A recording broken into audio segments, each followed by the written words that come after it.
comfortable 65 degrees at Camelback Ranch in Glendale, Arizona. It's Dodger spring training baseball as they entertain the Oakland Athletics. Gorgeous day indeed. Charlie Stein and Rick Monday, we welcome you to the Valley of the Sun. Yesterday, these two teams played to a 3-3 tie coming into the game very early in spring.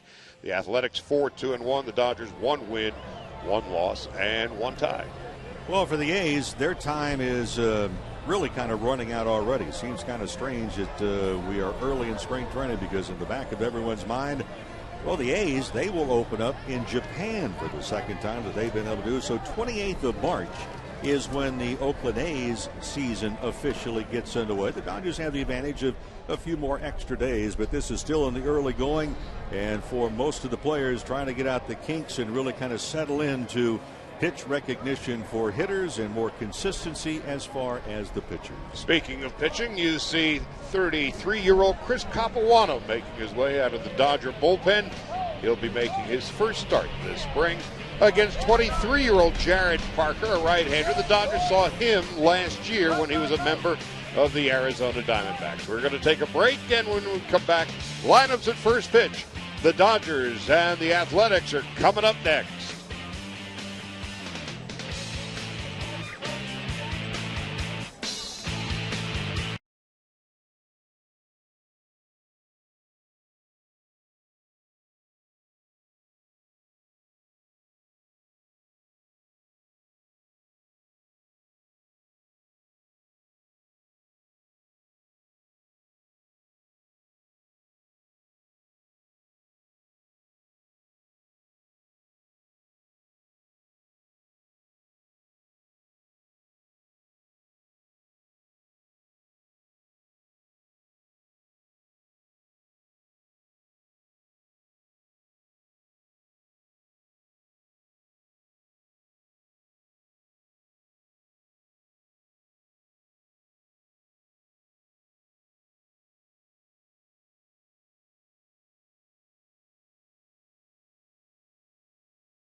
To speak of, temperature at 65 degrees, picture perfect conditions. Picture perfect condition as far as a defensive standpoint. There's not a cloud in the sky, so it's going to be a high sky, and sunglasses will be much needed here this afternoon. Here's the A's starting lineup. Jamil Weeks, you may know him, or at least his brother Ricky Weeks, and he's a terrific prospect. Cliff Pennington will bat second at short, followed by Seth Smith. You may remember Smith. He played with the Colorado Rockies, former Ole Miss quarterback. Chris Carter at first base. Johnny Gomes, who grew up in Northern California, going to be the DH this afternoon. Josh Donaldson is at third base. Colin Cowgill, another former Diamondback, will start in right. Michael Choice, a highly prized prospect for the Athletics. Hit 30 home runs at A-ball this past season in center field, and Anthony Recker is catching and batting ninth. As the Dodgers take the field, we'll take a look at the Dodgers starting pitcher. Chris Castellanos, 31 starts last year with the New York Mets. Castellanos has had health issues over the years, missed 2 years with Tommy John surgery, had a groin injury as well. But last year with New York, in 31 starts, a record of 11-12 and an ERA of about 4.5. Charlie, one of the things we know about Chris Castellanos, he is obviously very cerebral. He understands how to pitch, and I think if for a pitcher that's coming off of some injuries and certainly the surgery that he's had, Castellanos understands exactly that he's not going to throw the ball past people on a daily basis, and he is a guy that works on controlled consistency. He understands how to change speeds, and he is absolutely thrilled about the opportunities of being here with the Dodgers.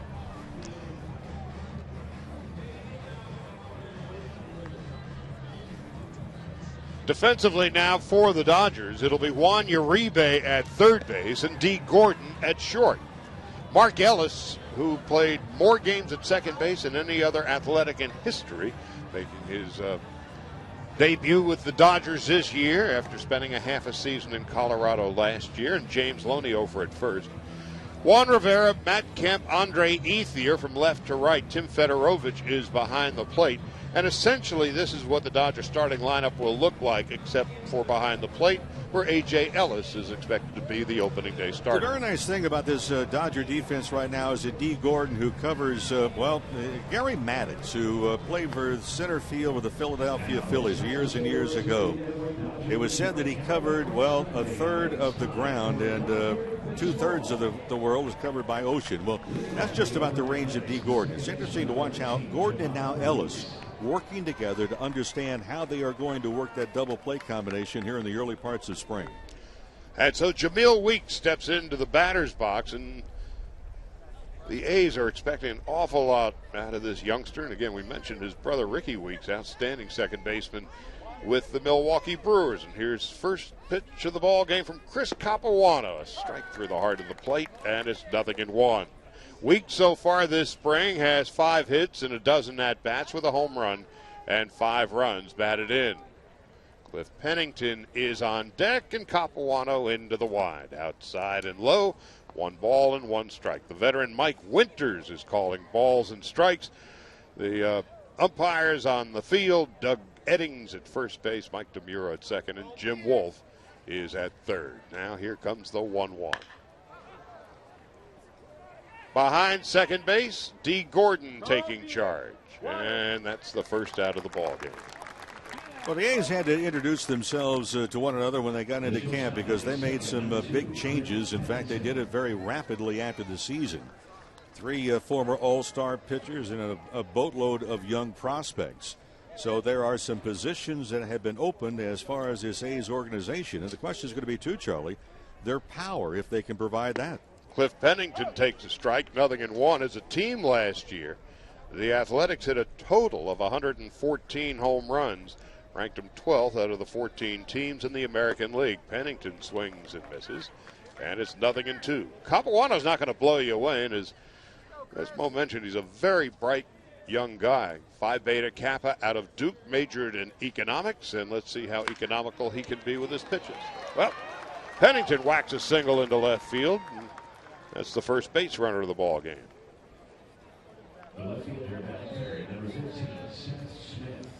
Seth Smith now steps into the batter's box. Smith last year in Colorado, solid year. And once upon a time, he was the quarterback at Ole Miss until a fellow named Eli Manning came along. Capuano set. And it gets past Fedorovich. That would appear to be a pass ball.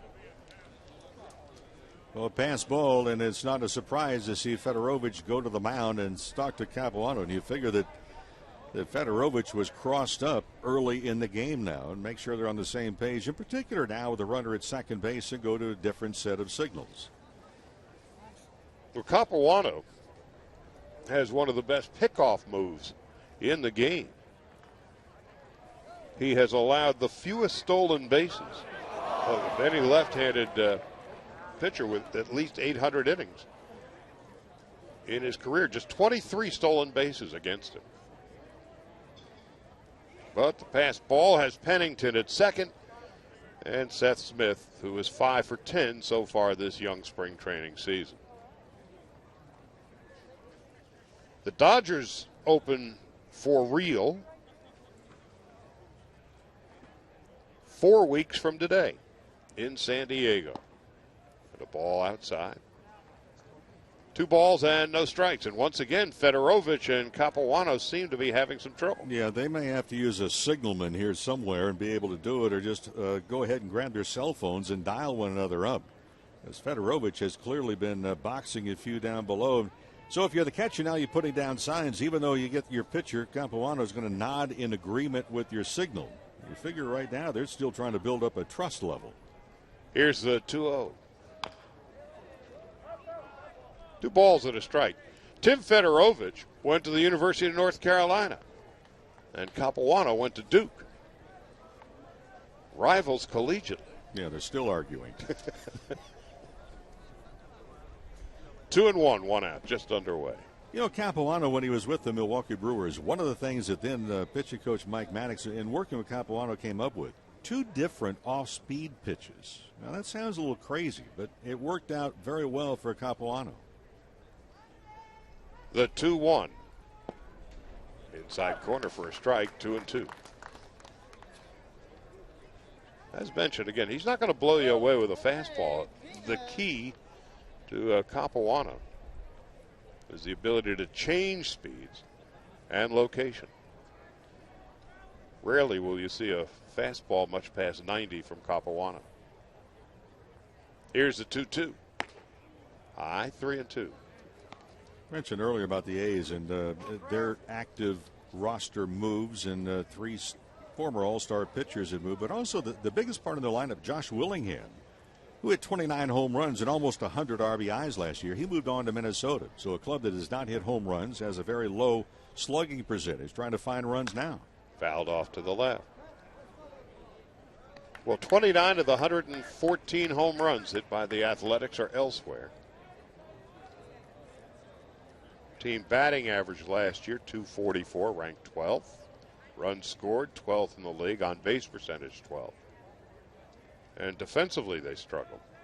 In fact, they had the lowest fielding percentage of any club in the American League last year. However, the pitching was third best. Then you throw into the mix that in the space of 12 days, they traded 3 all-star pitchers, but got 10 prospects in return. And so the Athletics in a rebuilding mode. The 3-2 popped off to the left, and Uribe is going to run out of room.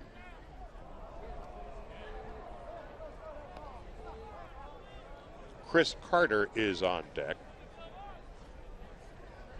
Capuano grew up on the Connecticut-Massachusetts line in West Springfield, Massachusetts. Now 33 years of age, beginning his 8th big league season. Signed a 2-year deal with the Dodgers over the winter. And left-handers historically have had a very difficult time with Capuano. One hopper to first, nicely played by Loney. He throws to the athletic Capuano, who takes the throw out of the air. Smith retired. Pennington goes to third. Well, nice play on both ends. First of all, for James Loney, who maybe does not have the greatest range, but some of the softest hands that you're going to be able to find. And as he turned, Capuano getting the ball early enough, but cognizant of the fact of where the bag is, where the ball was, and he's able to make both contact with the baseball and with his foot. Nice play, and Capuano saves the bacon for Loney. With 2 out, Chris Carter steps into the batter's box, 5 for 14 this spring. Cliff Pennington leads from third. Breaking ball for a strike, 0-1. So Capuano, very early on, looking rather sharp here in the first inning of his first outing with the Dodgers. The 0-1 is a strike, 0-2. Capuano expected to go a couple of innings today. Tomorrow, the Dodgers play the Rangers in Surprise. And Capuano has just struck out Chris Carter. No runs, 1 hit, 1 left. After the first half of the first, the Athletics 0, and the Dodgers are coming up.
In Glendale, a picture-perfect Thursday afternoon, 65 degrees. Dee Gordon will lead it off for the Dodgers, and he'll be followed by Mark Ellis. Then Kemp and Ethier and Rivera to be followed by James Loney, Juan Uribe, Tim Fedorovich, and we're playing with the DH. Adam Kennedy will be in that spot. Now here's Gordon, who's 1 for 5 this spring, and Dee on the first pitch takes inside and low, 1 ball and no strikes.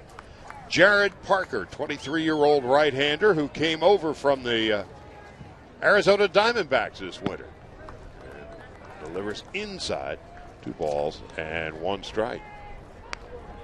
That was the deal that sent Trevor Cahill to the D-backs. Dodgers actually saw Parker last year in late September. Gordon takes under the knees, 3 balls and no strikes. Well, Parker came on much ballyhooed. He was the Diamondbacks' #1 pick in 2007. We saw him last year after coming back from Tommy John surgery. On 3-0, it's 3 balls and a strike to Gordon. Charlie's also one of those guys that good sinker, slider, and if he's on, you're going to see some ground balls off of the batters. On 3-1, high, ball 4. Well, that's dangerous business for the Athletics, as the speedy Dee Gordon trots to first. Gordon last year in just 56 games, 24 stolen bases in 31 tries. And here's Mark Ellis, kind of an outer body experience for him. Of course, he spent 11 seasons with the Athletics, played second base more than any other Athletic in history. And really struggled last year, did Ellis. Gordon back head first. Ellis in Oakland struggled with a hamstring and inner ear infection. Turned it around in the latter stages of last season. There goes Gordon, and easy as pie, he steals second. You and I both had a chance to talk to the great Maury Wills before today's game, earlier on in the morning, before Maury really got into harness, talking about Dee Gordon and some other guys on this Dodger ball club that can run. And for Maury, when he talks about Dee Gordon, not only extremely fast, but he has the quickness to go with it. Now, you might think they go hand in hand, but not necessarily. Some guys have that electric first step. It's the second step that's a bit of a problem. Not so with Gordon. As Ellis tries to go to the right side, fouls it off, and is 1-1. The other thing that we saw in that stolen base was the fact that Ellis was not going to offer at the pitch. So Don Mattingly is kind of interested to see how it's going to work out with Mark Ellis, because you see the numbers at 274, but he is a contact hitter. He can afford to take a pitch here and there, go deeper into the count, and maybe let the runner go ahead and take off. Ellis takes low. Well, that contact is a wonderful weapon, a wonderful advantage as a hitter. This is the guy that has difficulty in putting the ball into play. And the thing that's really impressed us in the early going with Mattingly's ball club is that he told them, look, this is what we expect from you guys.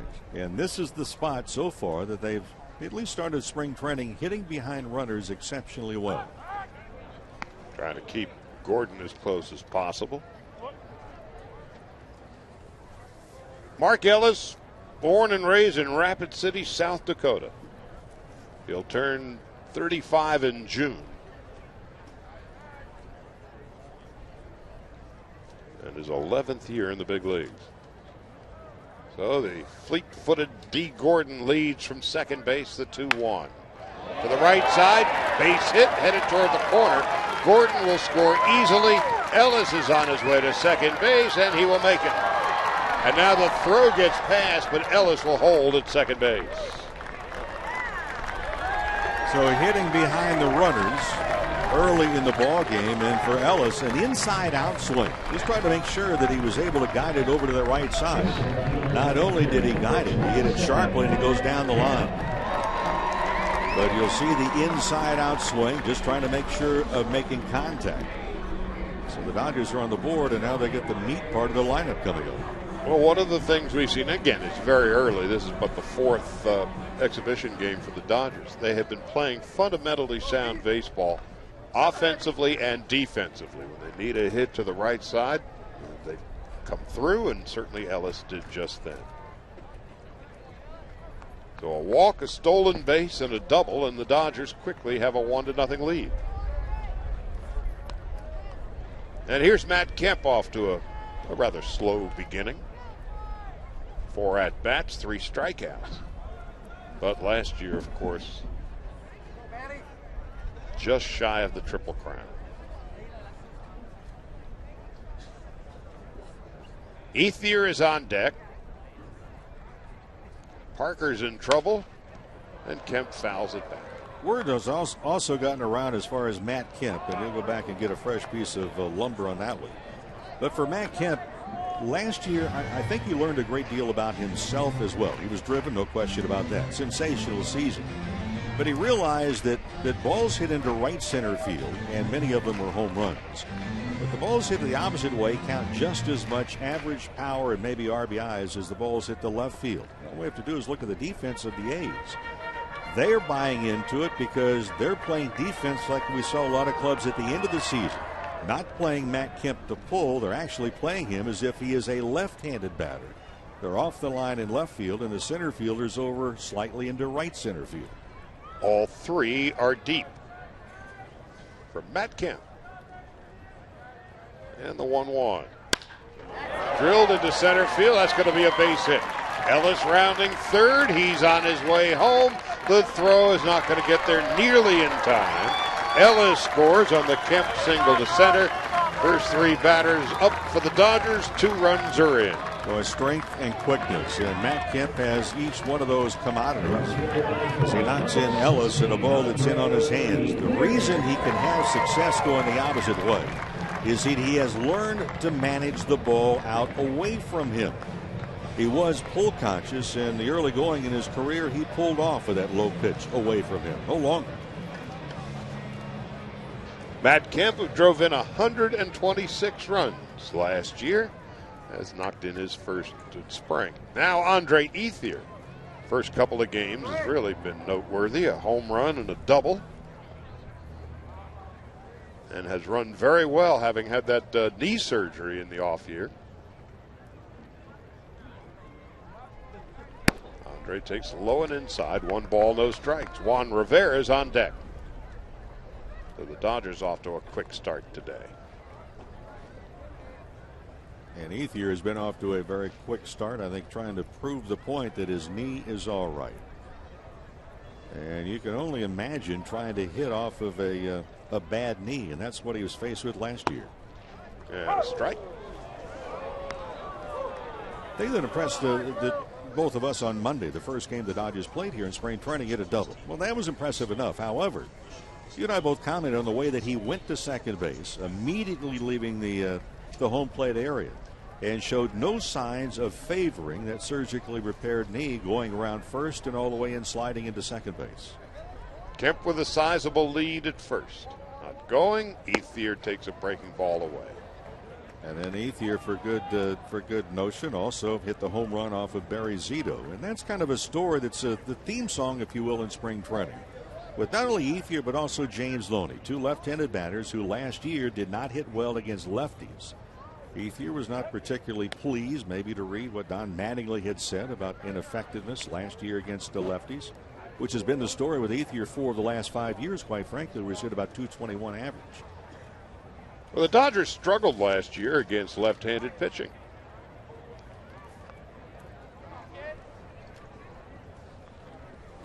Their batting average against lefties much lower than against right-handed pitching as Ethier takes inside. And so much is expected of Ethier and Loney. Loney hit .209 against lefties last year, so the man that's really on deck, and that being Juan Rivera. His position in the order may change depending upon left-handers, because does Mattingly keep Ethier in the number 4 spot, or does he put either Juan Rivera or Jerry Sands in that spot against lefties? On the 3-1 pitch, outside ball 4. Kemp was going with the pitch. So now the Dodgers' first 4 batters have gotten aboard. And pitching coach Kurt Young comes trotting out to talk with his young pitcher, try to settle him down.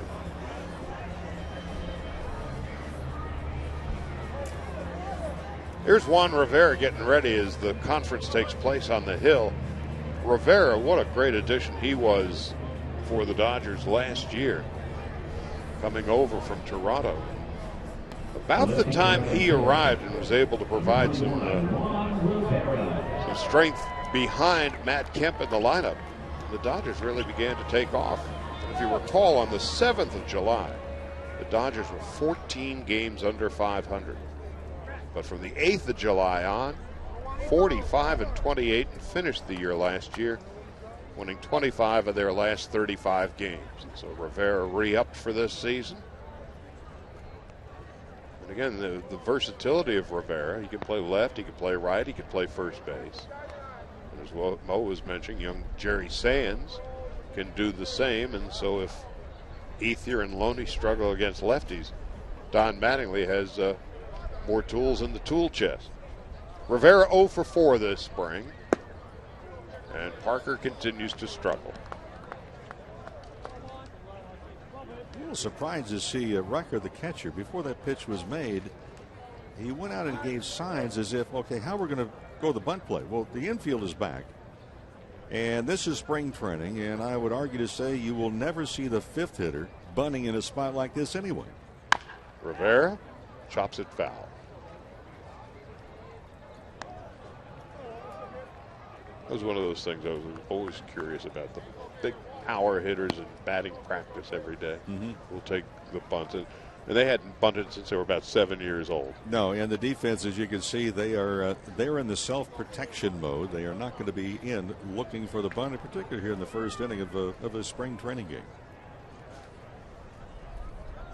So Juan Rivera with 2 on, 2 in, nobody out in the first.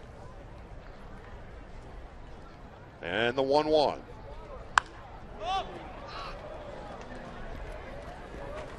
Recker, the young catcher, runs out of room. He's not going to start. It'll be Kurt Suzuki. But this athletic team, as you look at them, and certainly we'll have ample time to talk about it over the course of the afternoon, is a team in significant transition.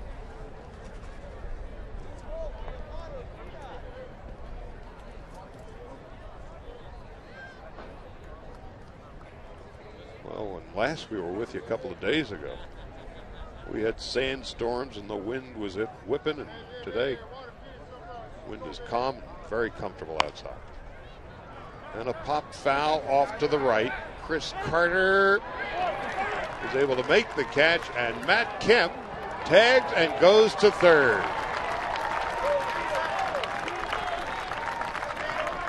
How do you become one of the elite players in baseball? Well, it does not matter if it's spring training or not. You're going to practice, and you'll probably play along that same line. So for heads up, and we mentioned earlier about the base running of Don Mattingly's club, how the runners picked up the coaches the other day, their very first game. Well, they do it here. And Kemp is looking for a window of opportunity, tags on a foul ball, and goes to third. And so that's the first out as James Loney steps into the batter's box. Loney 1 for 3 this spring. James worked very hard this offseason. Physically, he's filled out. Ball high and away, 1 ball, no strikes. Loney struggled last year, struggled with his stance, I think struggled obviously with his confidence. One of the things that he did, actually did a couple of things. One, he moved more deeply into the box. By deeply, closer to the catcher, backed up a little bit. It used to be much more farther forward. 2 balls and no strikes. And he was a ball of confusion last year. I mean, his stance would vary not only from one at-bat to the next, but from one pitch to the next. And his stance was like he was borrowing it from someone, and there was an expiration date, and the clock was constantly ticking. The other thing that he did, he wound up hitting on top of his front side instead of against a firm front side. So he never was able to clear out that front. Jared Parker continues to struggle. 3 balls and no strikes. A lot of golfers can understand if you're going to be able to hit a drive and control it at all and get any oomph to it, you're not going to be on top of your front side when you make contact with a golf ball. Well, the hitter is very similar. And you're truly hitting against a front side. And for Loney, he would not only be on his front side and on top of that front right leg, but he would carry the bat with him, and there was not a whole lot of power left in the hands. That's always been the question about James Loney. A terrific contact hitter. Always hit for good average. Career .288. Is he a home run hitter or not? Well, James Loney is James Loney. As he fouls it off to the left and out of play. I've never bought into the theory that he had to hit home runs. And people say, well, he's a first baseman, has to hit home runs. No, there's been a lot of good ones that have not. And for Loney, his hand-eye coordination, quite frankly, is phenomenal. I mean, from last year, we saw evidence day in and day out. The fundamentals of the swing were kind of mysterious at times. And once he finally got it going, the last 35 games of the season, it was a red-hot James Loney. And he takes inside ball 4. Third walk the Dodgers have been given here in the first by Jared Parker. The bases are loaded, and here comes Juan Uribe.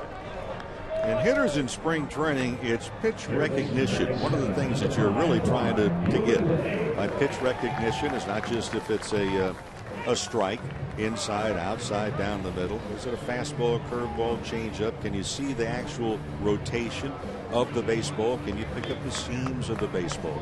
And you have to retrain your eyes to the competitive level of a game versus the redundancy of batting practice. Well, here's Juan Uribe looking to bounce back from a very difficult year last year. He's got the bases loaded with one out. The Dodgers already up 2-0.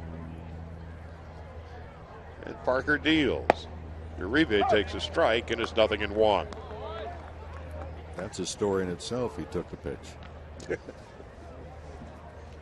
Although one would argue it's a very good at bat. There have been 3 walks issued in front of him. There have been a couple of base hits, so very patient Juan Uribe, something you did not see displayed a great deal. On 0-1. Takes outside. A career .253 hitter.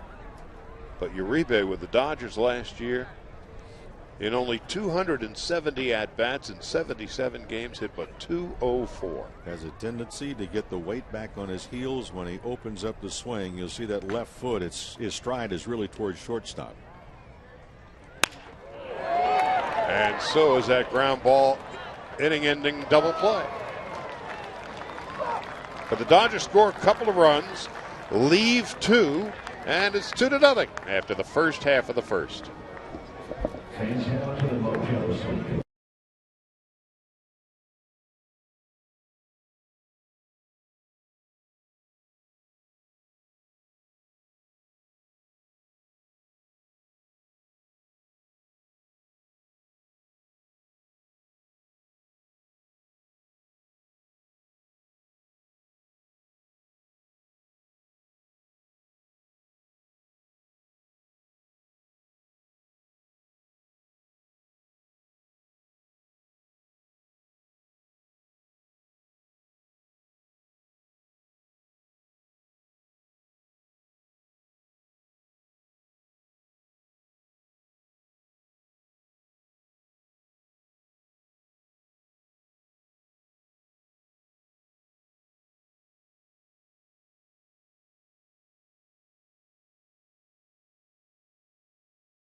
Glendale, Arizona, Camelback Ranch. Now the 4th year the Dodgers have called Camelback Ranch home. Dodgers with an early 2-0 lead as we go to the 2nd inning. Johnny Gomes, Josh Donaldson and Colin Cowgill will bat against Chris Capuano, who had a solid first inning. 17 pitches, 13 of them were for strikes. Gomes 2 for 12 so far this young preseason. The Athletics will open their year in Tokyo against the Seattle Mariners. And Gomes takes a strike, 0-1. Gomes came up with the Rays back in 2003 and has played in Cincinnati and split his time last year between the Reds and the Nationals. Johnny grew up in Petaluma, now in his 7th big league season. So he's homeward bound.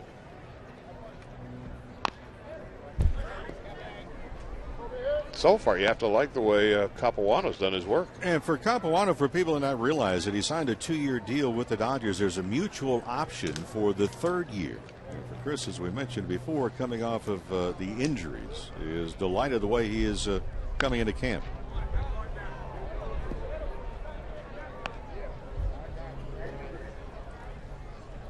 When you get a veteran player and a pitcher like Capuano, he's left-handed.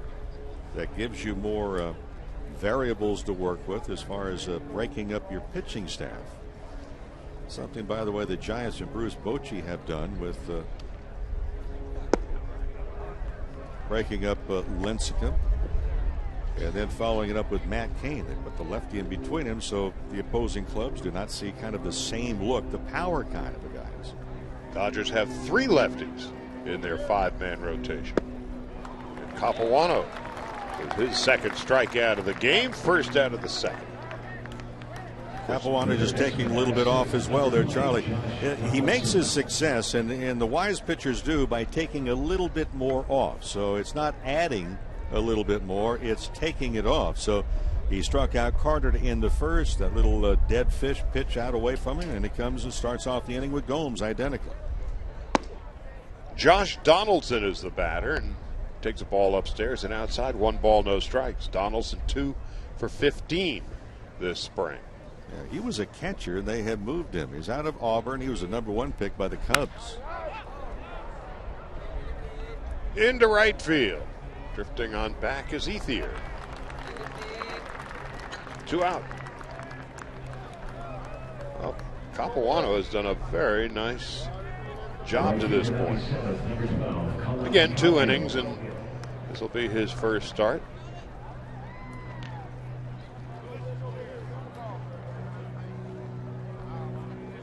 And tomorrow, another left-hander. Well, not just another left-hander. Clayton Kershaw will pitch for the Dodgers tomorrow over in surprise against the Rangers. A strike at the knees, 0-1 to Colin Cowgill. Cowgill's kind of an interesting study because at AAA Reno last year hit .354. He puts the ball into play, has a little pop as well. 1 ball, 1 strike. Dodgers saw Cowgill a few times last year as he was a member of the Arizona Diamondbacks. Now the 1-1. Just inside. Chili Davis, the batting coach for the A's, has a pretty good guy here in Cowgill to work with. Cowgill out of University of Kentucky. 4.0 grade point average. So when Chili is talking to Mr. Cowgill, he is able to grasp it. Got a lot of smart guys out there. You got a Phi Beta Kappa, the pitcher Capuano from Duke. Fedorovich, the catcher from North Carolina, and Mr. Cowgill. Yeah. And 2 of those 3 were crossed up on 2 different times in the first inning and not able to put down fingers 1, 2, 3 and agree on them. Still that Duke North Carolina rivalry. Here's a 3-1. Talk about having to build up a trust.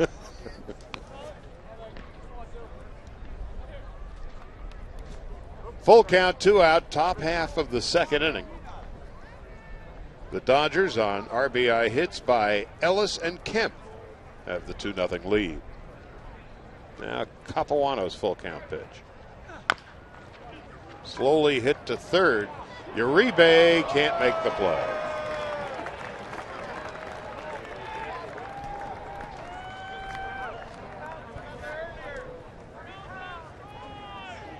No goes in a field hit. Uribe, Charlie, as we know, last year came to camp and he was going to be the second baseman. Well, they moved him over to third. Casey Blake has moved on. Casey was banged up last year, as most of the infield for this Dodger club was a season ago.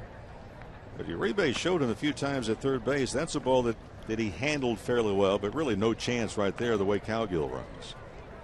And Uribe has just a terrific throwing arm. Michael Choice is the batter.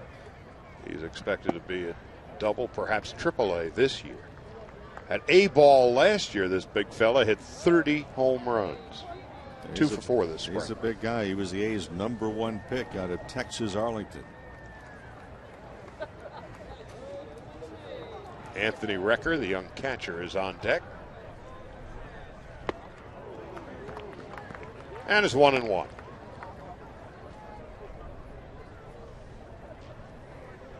The Athletics last year 74-88, finishing 22 games behind the Texas Rangers. In the last 5 years, the Athletics have reached 500 but once.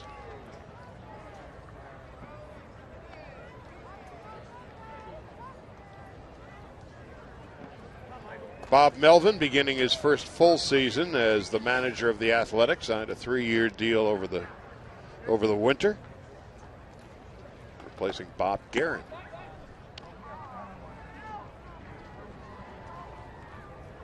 Melvin does something too, Charlie. I found out this morning. He's wearing number 6, and there is a reason for it, because Bob Melvin is a guy that believes in history and tradition. Number 6 was worn very proudly by Sal Bando in his great career with the A's, and out of respect, Melvin asked for number 6. And the A's are starting to bring in some of their former players. Campy Campaneris, their former all-star shortstop, part of the World Series championship run, was brought into camp, talked to some of the guys, and Melvin understands the importance. Very similar, we're seeing Dodgers now. Former Dodgers come back into the fold. Well, that's the wonderful thing about this game, this sport, is the history and the tradition. And when you've got clubs like the Dodgers from the days in Brooklyn, and certainly now since coming to Los Angeles in 1958, on April the 10th, it'll be the 50th anniversary of Dodger Stadium, and the Go-Go A's, and we were part of that team for a time. There are a lot of different names. The Go-Go A's, the Fighting A's. Swinging A's. Swinging A's. And that was part and parcel with the Fighting A's. And that was still referring to the club in a clubhouse. They had not come out yet to play. With the ownership and Charlie Finley, who when the club moved from Kansas City to Oakland in 1968, Charlie held press conferences and introduced the uniforms. At the time, it was Pacific Ocean misty green, wedding gown white uniforms, and the favorite Fort Knox gold. Here's a 3-2. Fouled off to the right and out of play. You must have looked positively fetching in those white shoes. And he had some of us go to Oakland during that offseason to introduce A's baseball, invading the area of the Giants. And they're still battling up there, by the way. No. Can the A's move to San Jose? No, the Giants know we own that area of the territory. But going around the Bay Area in the winter with white shoes, it drew a few strange looks. Especially in that wedding gown white. Strike 3. 3 strikeouts for Capuano, 2 outstanding innings of work to this point. No runs, 1 hit, and 1 man left. We'll go to the bottom half of the second. Dodgers lead it 2-0.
His second season at the helm of the Los Angeles Dodgers, and one of the things, Mo, you and I have remarked about the fundamentally sound play the Dodgers played last year. Even though they struggled the first half of the year, fundamentally they were there. And even in the early going this spring, we're seeing it again. And Don Mattingly, very comfortable in his own skin, never lost sight of the goal for last year. Well, they didn't get to the postseason play, but the goal was to improve. Tim Fedorovich takes high and inside, 1 ball, no strikes. And Don admittedly was very nervous about addressing the ball club his first day a year ago. He said he was much more relaxed this season. Fedorovich takes low. 2 balls, no strikes. Fedorovich so far 0 for 4 this spring. Not expected to break camp with the club. A.J. Ellis expected to be the starter. And the veteran Matt Trainer serving as the understudy. And again, a young fellow like Fedorovich at this point in his career needs to get the reps, needs to play every day, and in all likelihood he'll be the starting catcher at AAA Albuquerque under manager Lorenzo Bundy. The 2-1. Got hit in the hand.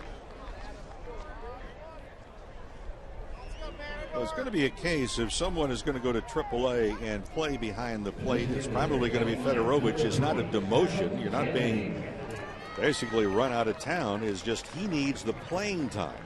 And you're not going to receive playing time if you're on the bench.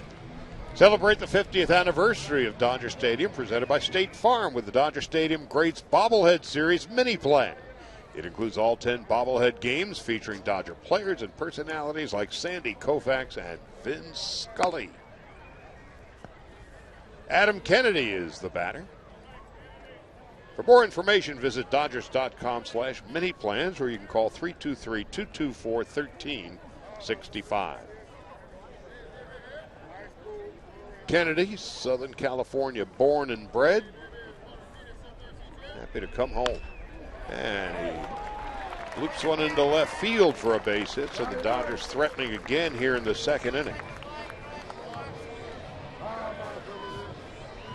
A lot of hitters will tell you in the early goings of spring training, you don't really see the ball out of the pitcher's hand to begin with. And I'm not certain the old adage where players used to work during the off season, they weren't doing a whole lot of the baseball skills, where you say, well, the pitchers are always ahead of the hitters. Well, if they are ahead of them, it's only because they report a few days earlier than the rest of the squad. Rory Wills was talking early this morning. He lived back east, and he says when he threw his gloves and his baseball shoes into the trunk to go to spring training, the first time he had touched him since the last day of the season. D. Gordon bloops one into left field, but right there is Seth Smith for the first out of the second. So the game has changed, where it used to be spring training was to get into shape. Well, now you can make the argument most of the players arrive in spring training already in shape. They're just trying to fine-tune everything for the season. And if they're not in shape, they're hopelessly behind their mates. And here's a question to throw out. Why do pitchers and catchers report early? It has a nice ring to it along about January and February if you're living in the Northeast. Mark Ellis, a double and a run scored and an RBI in his first at-bat. The former A takes a strike, 0-1. Well, there are no pitchers up here to make the argument between the two of us, which makes it even more delightful. But but one would say, well, the pitcher's arms. You want to be able to protect the arms. The pitching aspect of it is so important in a ball club. Is that most of your roster to begin with, pitchers anyway, if you're talking about percentage-wise. A high chopper to third. There's one, but not in time at first. 2 out. Fedorovich goes to third. But I think it takes longer for the pitchers to come around and be able to stretch it out. You want to make sure you're not going to be putting extra undue pressure, if you will, on the shoulders or the arms of the pitching staff. So I think it's more of a self-protection mode of each ball club versus anything else. But a couple of scouts were asking us that same question just a couple of days ago. First and third, 2 out, and here's Matt Kemp, who singled to center field and drove in a run in his first at-bat. 2 out, bottom half of the second. Fedorovich is at third base, and Mark Ellis is at first. 0-1 to Matt Kemp. Matt Guerrier is warming in the bullpen, and so Chris Capuano's day is done. Saw Kemp back out because, as we mentioned, his first at bat, he had learned to lay off that breaking ball away. At that time, over anxious, chased it. And he had a little conversation with himself as he walked away from home after taking the swing. Pop foul off to the right. 2 runs, 3 hits for the Dodgers. No runs, 2 hits for the A's. Matt Kemp discovered as younger players who are really finally getting to that pinnacle. And again, you can make the argument that Matt Kemp, one of the true big stars in this game now, discovered that clubs will change the pattern that they are going to pitch to him. But here's the question. If you're not going to have consistent backing up of Kemp behind him in the lineup, who's going to throw to him? Kemp has been struck out looking. Dodgers no runs, 1 hit, and 2 men left. We'll go to the 3rd inning. Dodgers 2 and the Athletics nothing.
As we go to the 3rd, a job well done by Chris Capuano in 2 innings, no runs and 2 hits, struck out 3, 36 pitches, 25 strikes, and he's been replaced by the 33-year-old veteran Matt Guerrier, who grew up in Cleveland. Guerrier, when you talk to Matt, very disappointed in his performance last year, and he'd come over with a fairly hefty contract, and you hear it so often when you sign those big contracts. You try to do more than you're capable of doing, and so now he feels much more settled as he begins his 2nd season with the Dodgers and faces Anthony Recker and delivers a strike, 0-1. Really got the feeling that Guerrier was trying to overthrow the ball last year, because when he relaxes and just lets it go, he has great natural movement, sinker slider guy, and it equates into a lot of ground balls. Under the knees. 1-1 to Anthony Recker, who's 1 for 6 this spring. Again, he's not expected to be the starting catcher. The veteran Kurt Suzuki has that job locked up for manager Bob Melvin. 2 balls and a strike to Recker.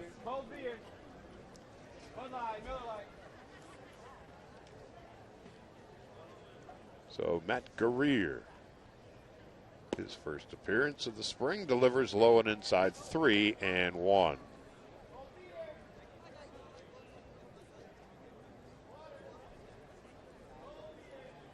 Recker spent most of last year at Sacramento, where he hit .287.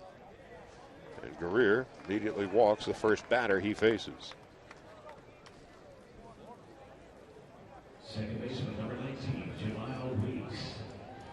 Now Jamil Weeks steps into the batter's box. Weeks popped to short in his first at-bat. And his older brother, of course, with the Milwaukee Brewers, Ricky Weeks. Strike, and it's 0-1. Weeks last year combined between Sacramento and then the big league ball club in Oakland. 32 stolen bases, 22 at the major league level. What's a little surprising is that if you look back into his record, even at the minor league level, he had never really swiped a lot of bases, even though he has good speed. Foul tips it.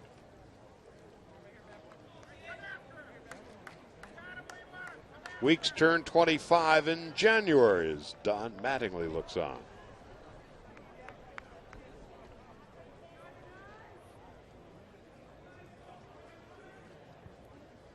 Dodgers and the Rangers tomorrow. Split squad on Saturday.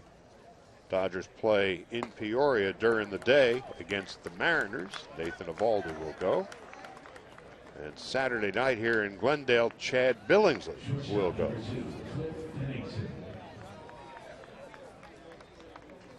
Chris Capuano, even though out of the ball game down in the left field bullpen, still getting some work in. He threw 36 pitches in competition, 25 for strikes.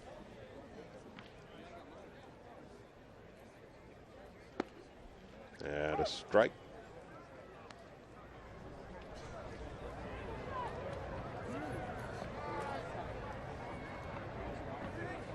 Pennington single to left field in his first at-bat. Switch hitter.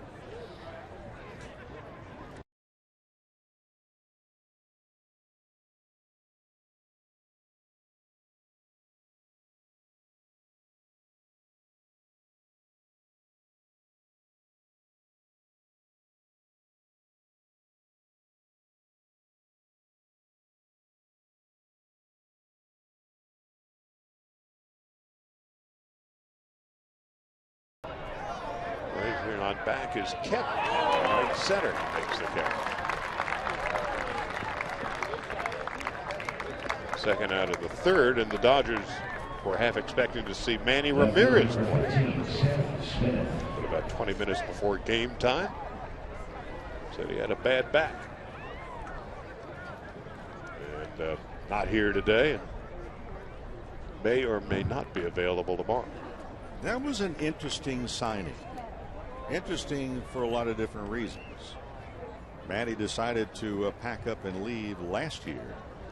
Another club that he left. He still has a suspension that he would have to serve. 50 games. The A's have basically gone into a rebuilding mode with now the gathering of a lot of young and very good talent that they received in repayment of 3 former All-Star pitchers, and then Josh Willingham, as we mentioned before, had 29 home runs, almost 100 RBIs. But this is a club clearly now, rebuilding is the operative word. The 0-1 is a breaking ball inside. And it was one of those that, you scratch your head logically, what's the reason? And if you're going to go with kids, go with kids. And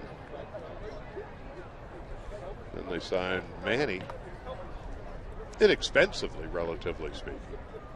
Here's the 1-1. Breaking ball for a strike. Good looking pitch, 1-2. And if, in fact, he is still around at the end of spring training, then they have to wait another 50 games for him to show up. Then one thing about Manny, pretty much since he arrived in Cleveland nearly 20 years ago, there's a circus that comes to town every day, and certainly the Dodgers saw it.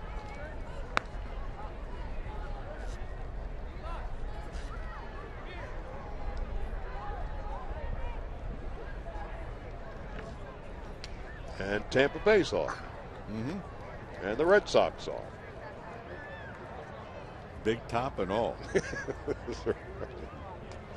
Here's the 2-2. High chopper to second base. Ellis will flip it to Gordon, and that will end the inning. No runs, no hits, and a man left after 2.5. It's the Dodgers 2 and the Athletics nothing.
Maybe it's Manny.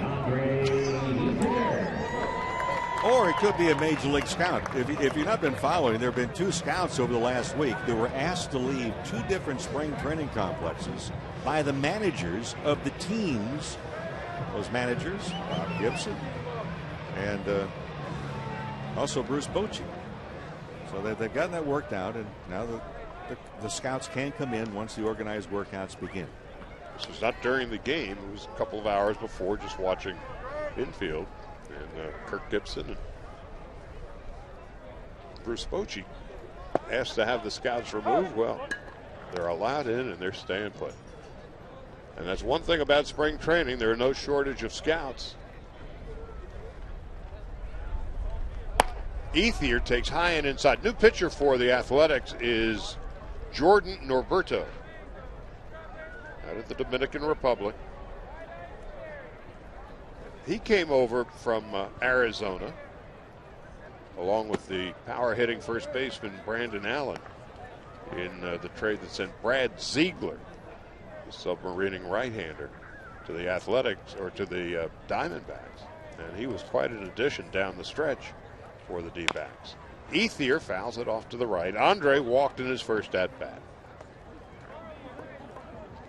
So Jarrett Parker, another former Diamondback, pitched 2 innings today for Oakland. A couple of runs, 3 hits, 3 walks, and a strikeout. 41 pitches, 30 for strikes. Ethier fouls it off to the left. You know, we had a good shot of the scouts in the stands behind home plate. One thing that I've never really been able to figure out, why don't they share a radar gun instead of all of them getting bursitis in their shoulder? And I'm looking down there, there are no fewer than 4 radar guns. If you're sitting next to the guy, why not say, what was your gun? Ethier goes down swinging.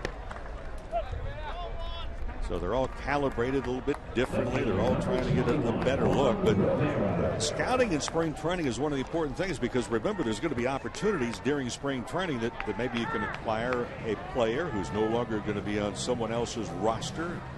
If there's a pickup, an opportunity later on during the season, what was the basis of that player, what he was doing earlier on versus as the season progresses somewhere.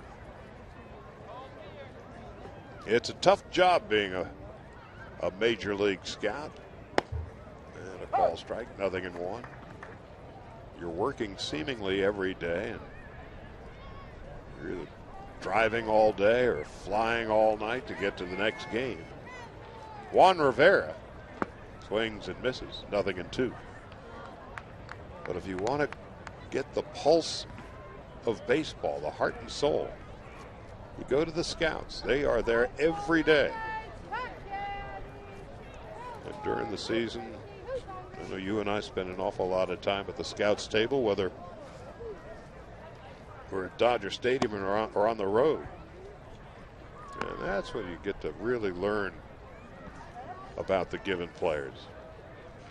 It's a very important role that they serve, not only in the amateur scouts finding talent for organizations to sign, but then at the major league level here. Norberto delivers, and Rivera goes down swinging.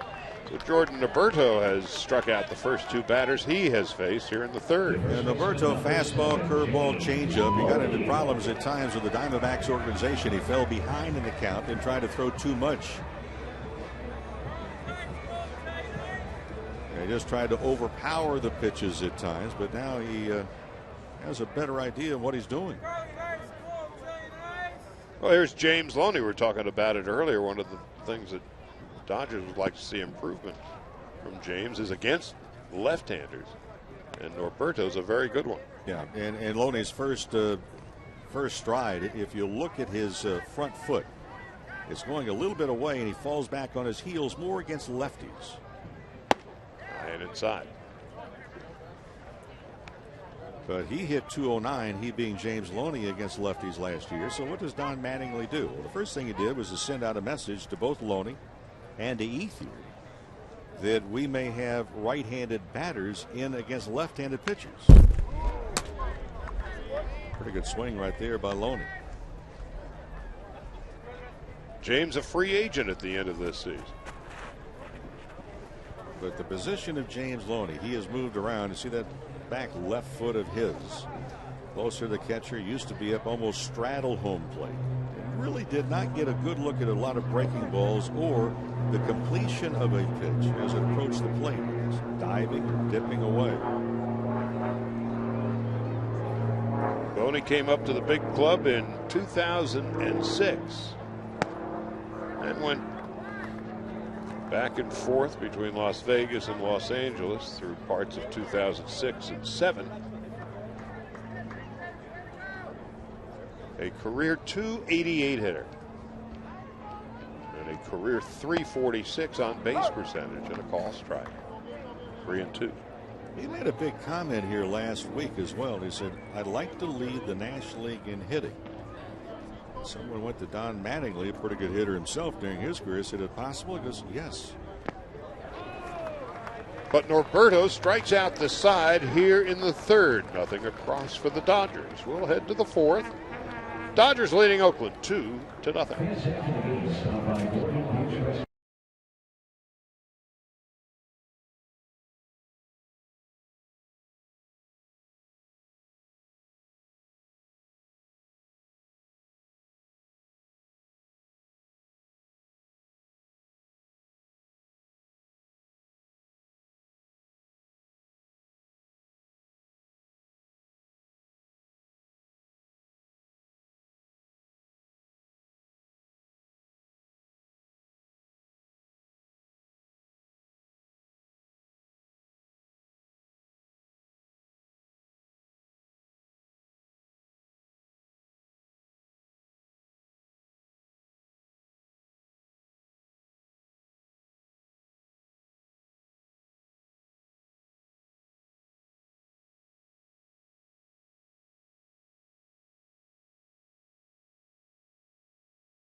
afternoon, Camelback Ranch in Glendale.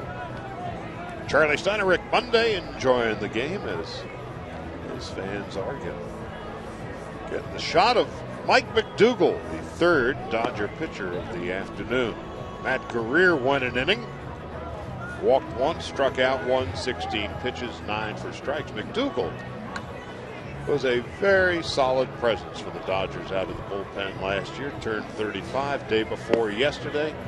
He can still muscle it up into the mid to upper 90s. Well, it's amazing because McDougal, when he's on, he gets ground balls. 69 appearances last year and an earned run average of just 2.05. And there are a lot of right-handed batters that do not like facing McDougal. And equally a few lefties have worn out the end of the bat with that sinking fastball that goes out away from him. 6'4", but 175 pounds. Born in Las Vegas, lives in Mesa, and came up with the Kansas City Royals back in 2001. He's pitched for the White Sox, the Nationals briefly, the Cardinals, and a very solid season with the Dodgers last year. Chris Carter leads off and takes a strike. It's 0-1.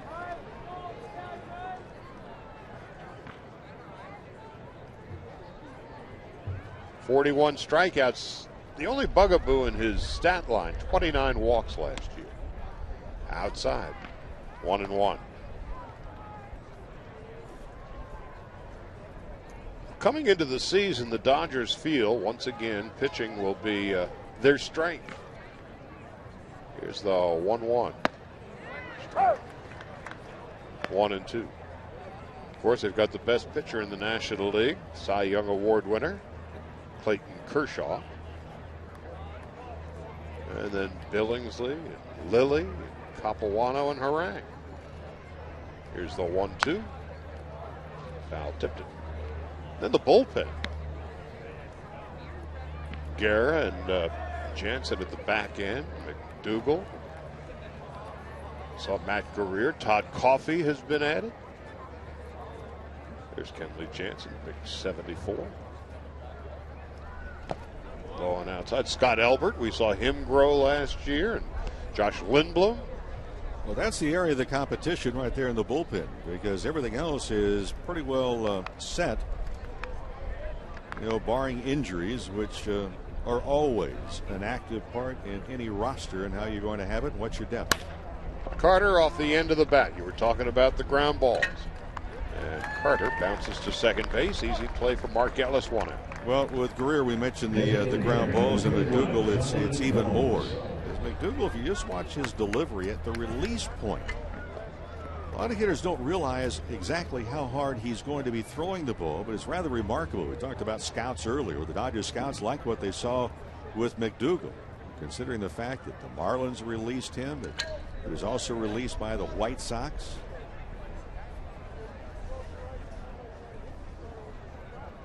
First round pick of the Kansas City Royals in 1999. Call strike, 0-1.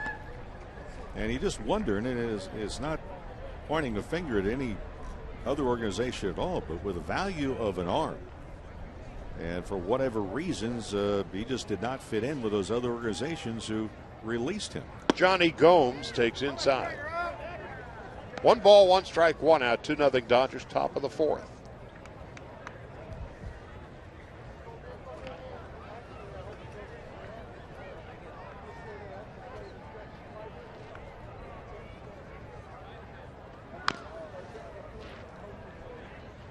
One ball, 2 strikes. For the A's, you know, they've got that more concentrated period of time here in Arizona to get ready, because they fly over to Japan. Again, they're going to open up the season the 28th of March against Seattle, but they begin an exhibition schedule the 24th and 25th. 24th against the Yomiuri Giants, and then the Hanshin Tigers the following day. The 1-2. Low and outside, 2 balls and 2 strikes. So their season will begin, and you understand what happens when you go international travel. You go past the international date line, and when they come back, they will be introduced to jet lag. How does it really affect you if you're into the already officially underway? So they're going to play that opening series against the Mariners in Japan. Gomes on 2-2. 3 balls, 2 strikes.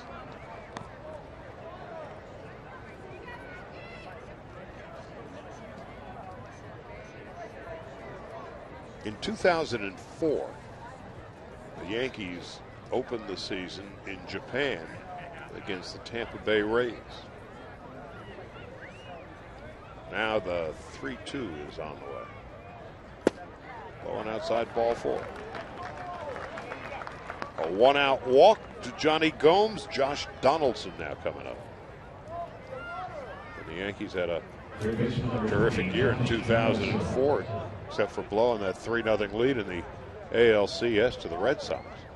But in 2004, the only month where they played so much as 500 ball was April. And they just never could get the cobwebs shaken out until May. Swing and a miss, and it's 0-1. Foul tip into the glove of Tim Fedorovich.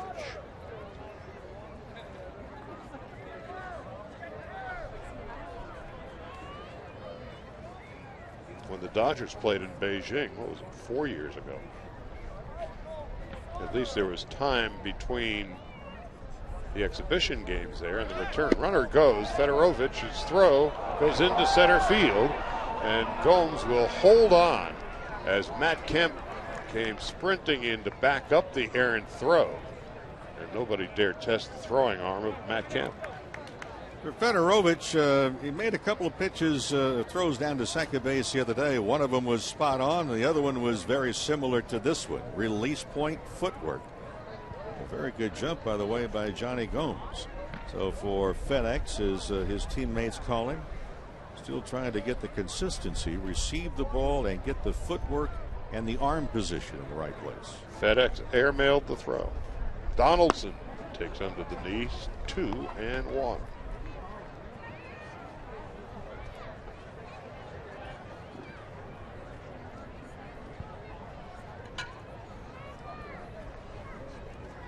Colin Cowgill is on deck.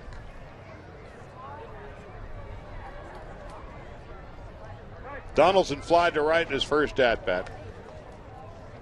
Well, Chris Capuano went to Duke. Fedorovich was, we mentioned, North Carolina. We have another ACC battery here. Is Mike McDougal played at Wake Forest. Now the 2-1. Going outside, 3 balls and a strike.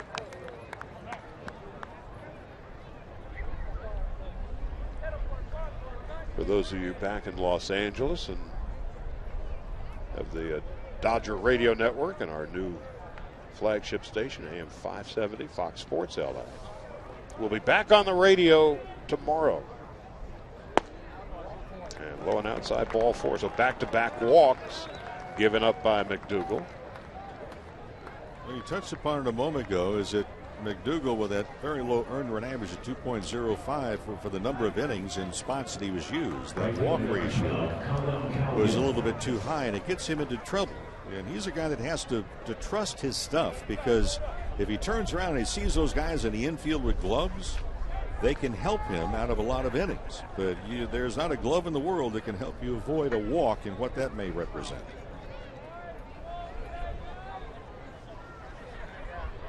Cowgill with an infield hit in his first at-bat. Gomes nearly gets himself picked off as Mark Ellis came sprinting in from the blind side. Saw an interesting quote from a young pitcher the other day, and how he was not afraid to pitch to contact. He said, look, I like my odds. There are 8 of us out here, including me, that have to be able to catch the ball. And oh, by the way, the pitcher has to throw strikes and all of that. But he's not afraid, because if you've got a good defensive team, and the Dodgers were a very good defensive team last year and fundamentally sound, let them hack at it. That's why baseball is difficult to hit. First of all, you have to keep it within the lines, the foul lines left and right. And even if you are successful, there are people standing out there, and they've been out there for a long time. And it's their job to catch them. Now the 0-1 to Cowgill, with runners at first and second. And McDougal now is getting frustrated, and Fedorovich is going to try and settle him down. Well, what he needs here is to just go ahead and go with his good pitch. We mentioned that sinker and slider. Well, you have first and second and one out. Your best friend can be a ground ball. Your ground ball can lead to a possible double play. You're out of the inning. Michael Choice is on deck. Johnny Gomes is at second. Josh Donaldson is at first.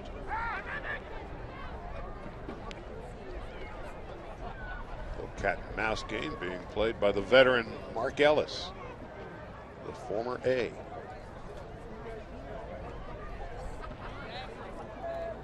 Dodgers with a 2-0 lead with one out in the top of the fourth.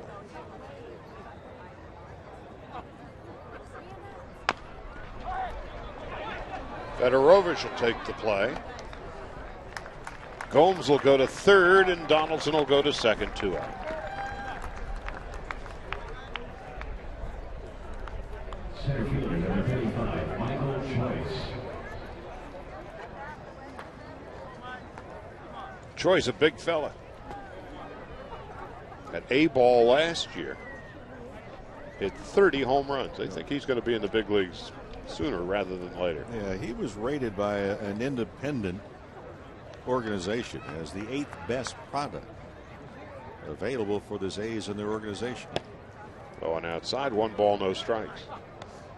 The whole thing with him is going to be pitch recognition in the breaking balls. The old adage, okay, here's a guy powerfully built, hits home runs, hits the ball very hard. How does he match up against the breaking ball?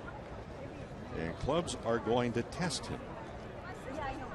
They're going to find out in a hurry. 1 ball, no strikes. Now the count's even. Texas born and bred, powerfully built, 6 feet, 215 pounds. First round pick in 2010. Well, he went down swinging at a Capuano pitch in the second and struck out. Takes a strike on the outside corner, 1-2. He's to try to calm down his approach. Michael Choice has an open stance to begin with, as you can see, but he used to have a higher leg kick that kind of quieted that leg kick down. On 1-2. Just inside 2-2, as you might imagine for a young power hitter, and certainly he is. 30 home runs and 467 at-bats at A-ball last year. He also struck out 134 times. It's a trade-off to power.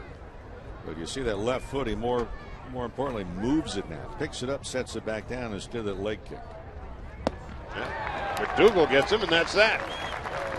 So McDougal walks 2. The A's leave 2, fail to score. After 3.5, Dodgers 2, Oakland nothing.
Years ago, and the Dodgers are going to be celebrating this historic milestone all season long.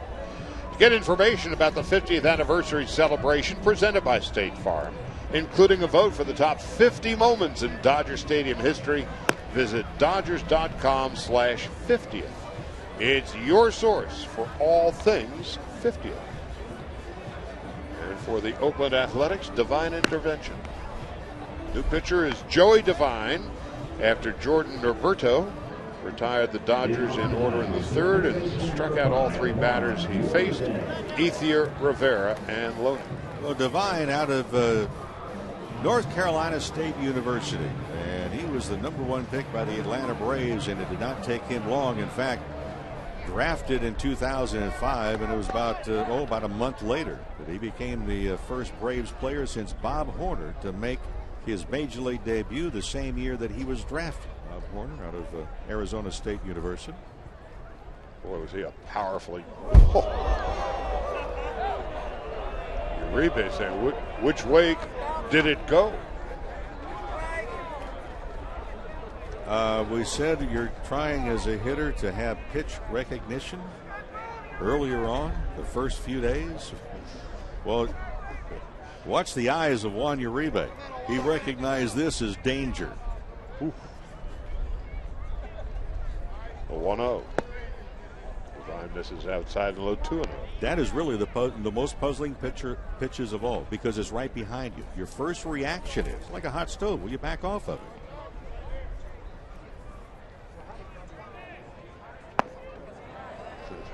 There's nothing defensive about Juan Uribe's swings ever. No.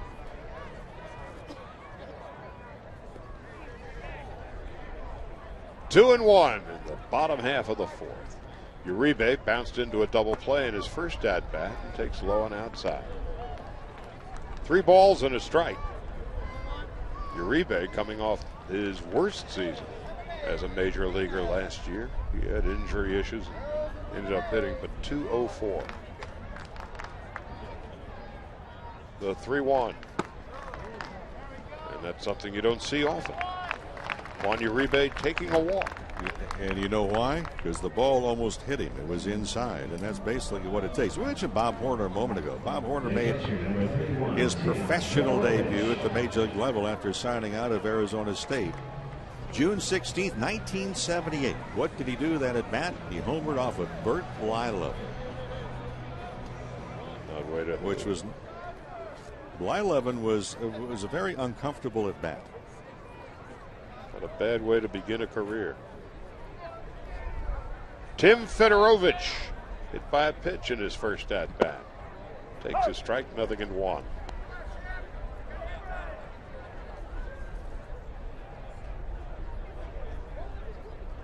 Dodgers and the Rangers tomorrow from Surprise, 1:05 local time. Game will be on the Dodger Radio Network and, of course, our new flagship AM 570 Fox Sports LA. Pre-game show 11:30. First pitch should be about 5 afternoon. And Clayton Kershaw will be pitching tomorrow. We'll get a couple of innings of work.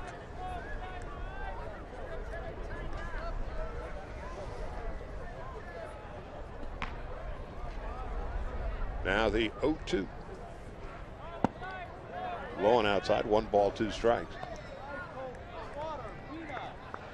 Our next television game, Camelback Vision, will be a simulcast on Sunday.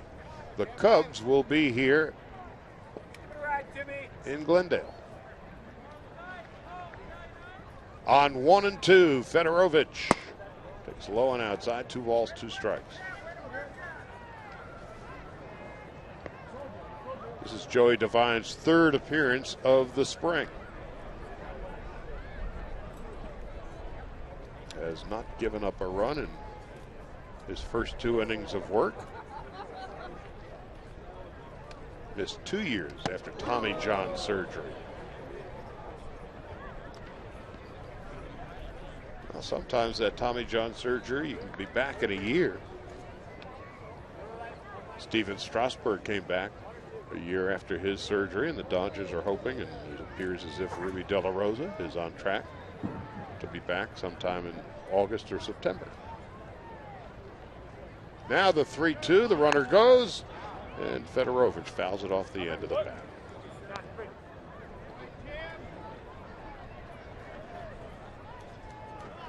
Adam Kennedy on deck.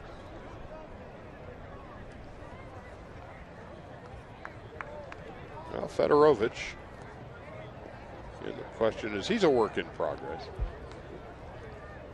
To what extent can he hit at the big league level? On 3-2, there goes Uribe. And it's popped foul off to the right. We only saw brief glimpses of Fedorovich last year at the big league level.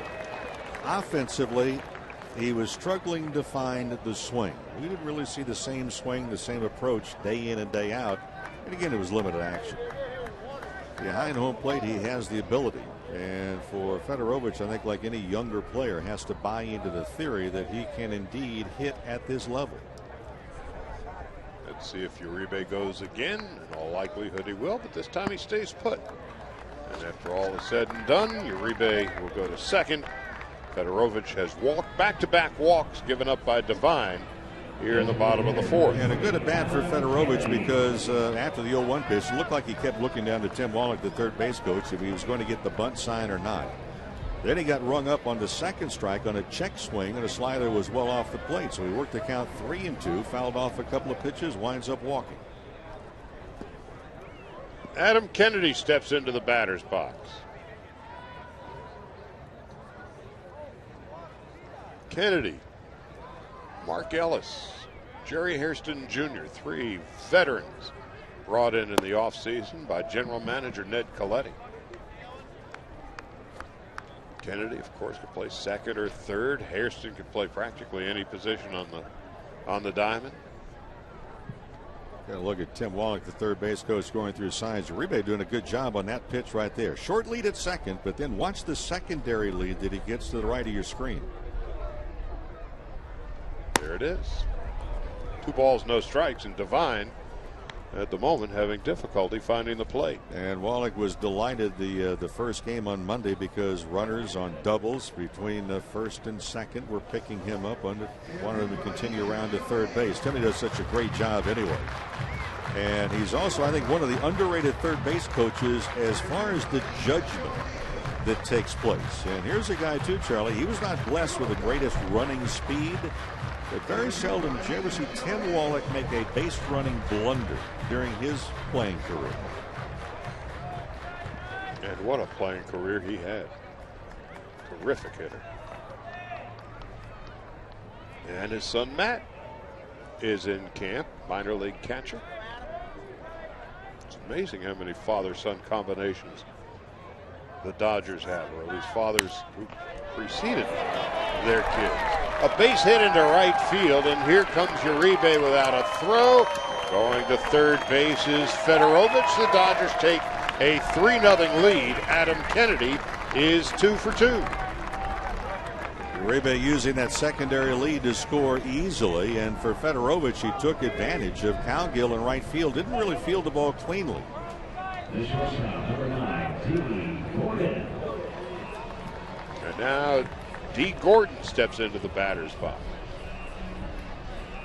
Saw Don Mattingly in the hallway this morning as he was heading out. And I said, are you going to start using your hitters 3 at-bats? And he said, probably. Well, as it turns out now, definitely, as D. Gordon steps in, he's walked, scored a run, and flied to left. Usually the first couple of games, the regulars will get 2 at-bats, and then they'll sit. And the other fellows come in and get their work in. But here's Gordon, his 3rd at-bat. And Devine having all sorts of control issues here. It's 1 ball, no strikes. D steps out of the batter's box, staring down at Tim Wallach.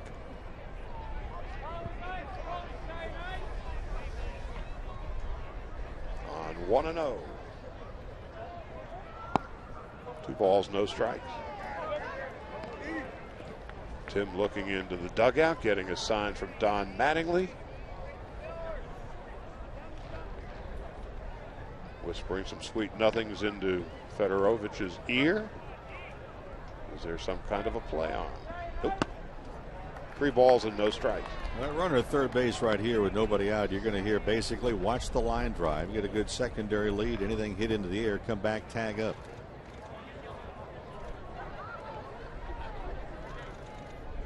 D. Gordon put on about 7-8 pounds this offseason. He's over 150 now. Outside and a 4-pitch walk. Joey Devine has walked 3 of the first 4 batters he has faced.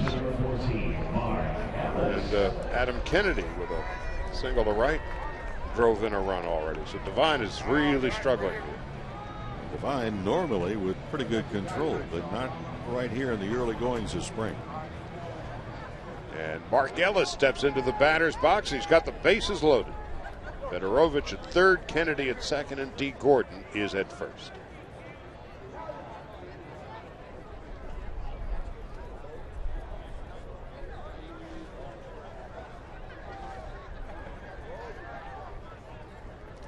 Ellis takes low and outside. 1 ball, no strikes.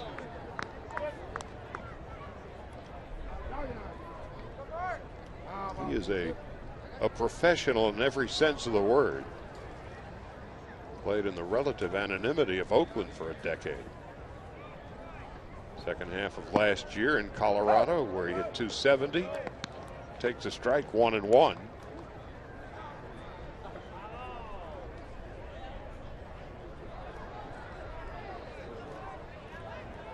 Fedorovich leading from third.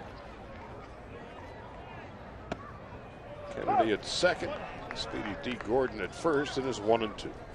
Yeah, bottom of your screen, we talked earlier about Uribe, the secondary lead. Well, Adam Kennedy, who's at second base, will disappear from your screen on his secondary lead. He's getting a wonderful lead off second. Now the 1-2. Check swing, roller up the third baseline, foul. And the reason I bring that up, and I brought it up a couple of different times, is because the Dodgers have sent the message that they are demanding that the players understand how aggressive you have to be to play this game. So you get that secondary lead. What's the difference in a good secondary lead or not? Well, the ball hit sharply to the outfield, you have a possibility of scoring. If you don't take that secondary lead, you're going to be 90 feet, position by position, and that's going to be it. Basically a running start as opposed to a standing start. The 1-2, foul back and out of play. I think you really have to be cognizant of to get that secondary lead. Tim Wally just reminding Kennedy, look, watch out for the line drive. And as a runner, the line drive is hit, you freeze, and if you have the big lead like Kennedy at second, your first step really not only to freeze, but to be thinking protection mode going back to the bag.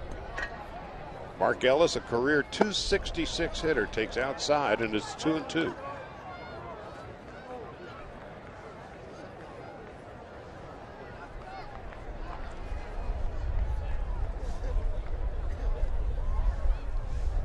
Two balls, 2 strikes, nobody out. The bases are loaded. A run is in.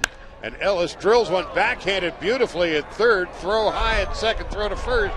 Not in time. In to score is Fedorovich. Ellis gets an RBI, his second of the game. And the Dodgers take a 4-0 lead. That ball was scalded. Ball was scalded and really a missed opportunity. Weeks did not handle the ball or field it cleanly. Transfer from the catch to the glove, but the ball hit very hard. So good play on the front end. Weeks has some trouble right there with the footwork and where the throw was to the inside part of the bag. So Ellis is driven in 2 of the 4 Dodger runs today.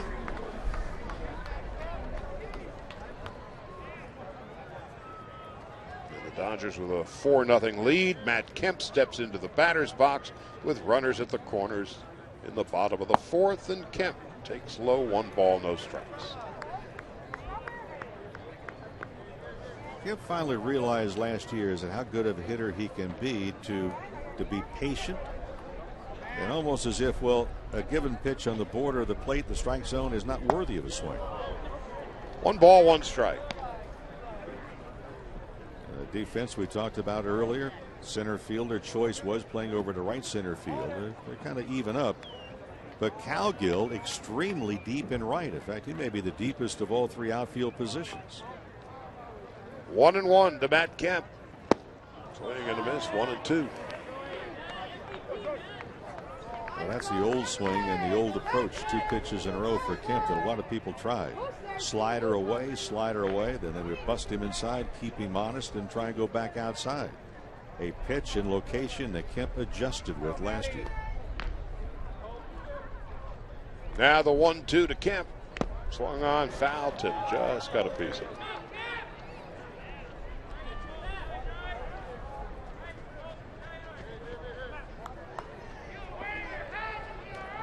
If there is a more picture-perfect day to play an exhibition game, I would be hard-pressed to designate where it may be. This is gorgeous. There isn't a cloud in the sky for miles. Now the 1-2. Kemp, did he hold on? Yes, at first base umpire Doug Eddings.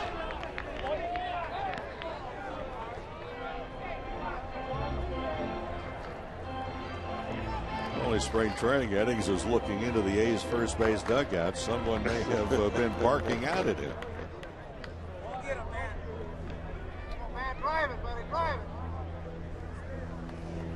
2-2 with 1 gone, and Mark Ellis leading from first.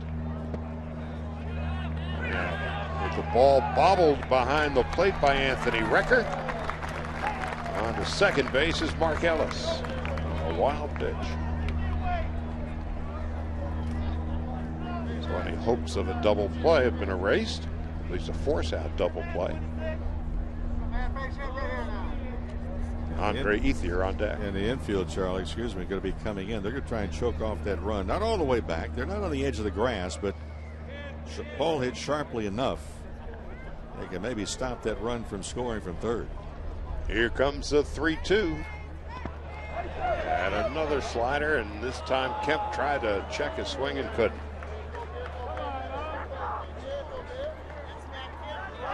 So Devine with the strikeout. Bob Melvin is coming out, and that probably is the end of the line, and it is for Joey Devine. We're going to take a break with second and third, and 2 out in the bottom half of the fourth, and the Dodgers are leading at 4-0.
Out. 2 in. The lefty Andre Ethier coming up, and so Bob Melvin went with the left-handed pitcher Sean Doolittle, making his second appearance of the spring. He had knee issues and missed the entire, or just about the entire 2011 season.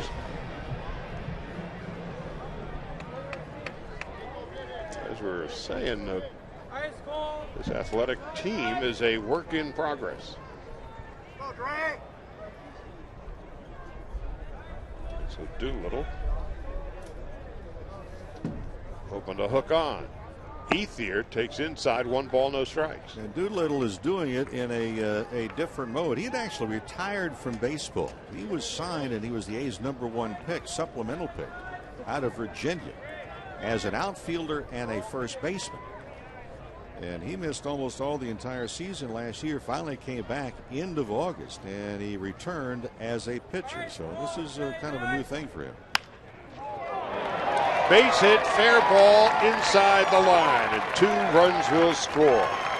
Kennedy and Ellis, and arriving at second base with his second double of the spring, Andre Ethier. 4th run of the 4th, and the Dodgers lead 6-0. Well, Ethier trying to make that point. Again, he hit .220 against lefties last year, and the story still remains the same. And he will give way to a pinch runner. Tony Gwynn Jr. will pinch run. But for Ethier, 4 of the last 5 years lower against lefties than right-handers.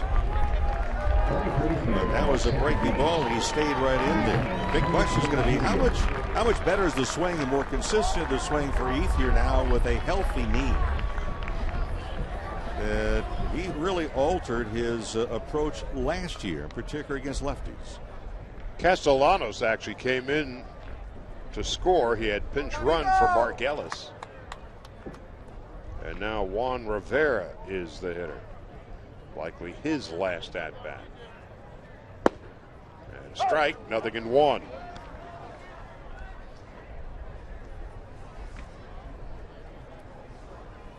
So Ethier with the double to right.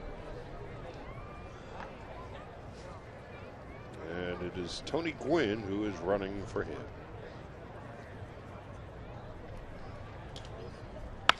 Fouled down the right field line. So Ethier is off to a nice start this early spring. 2 doubles, a home run. A couple of RBIs this afternoon. Ethier, a little conversation with Mattingly about the breaking ball, and that's what Ethier was able to hit. He had a fastball in his hands for the double on Monday. For the double. Rivera takes inside, 1-2. So the spring is starting out very good for Ethier. And Mattingly has talked to Andre, as he has talked to the rest of the players, and said, hey, look, we're going to field the best team and the best opportunity. And Ethier making loud sounds of the early going. He's going to be part of it. Count holds at 1-2. And you really want a player, quite frankly, to be a little irritated. It's a little extra drive. And whether it's going to be Juan Rivera or whether it's going to be Jerry Sands playing maybe in right field and or at first base at times, it's going to happen anyway because you need to rest some people occasionally. Again, the 1-2. Fly ball left field, and it's looking foul. Pretty well hit by Juan Rivera. You know, the last thing a manager wants is to make a statement about who's going to be playing and have a player say, oh, okay, that's fine. You know, don't go with the flow. Try and do something about it. And Mattingly chatting with bench coach Trey Hillman.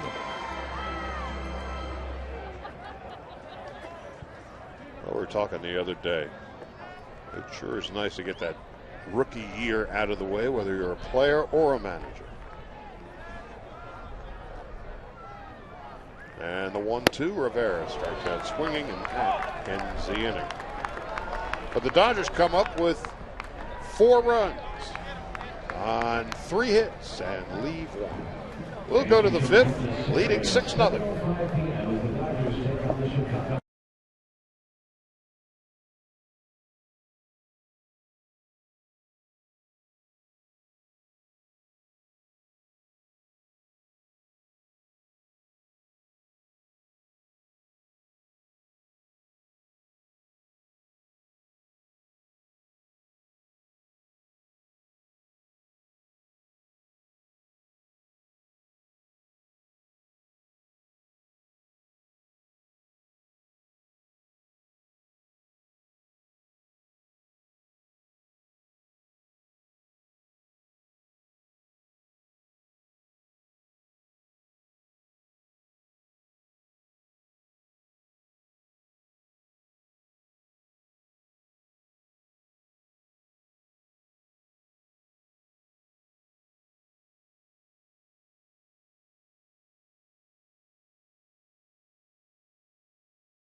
Todd Coffey, veteran hard-throwing right-hander, is known for sprinting in out of the bullpen and adding some depth to the Dodger pen. Had a solid year in Washington last year, an ERA of 3 2/3.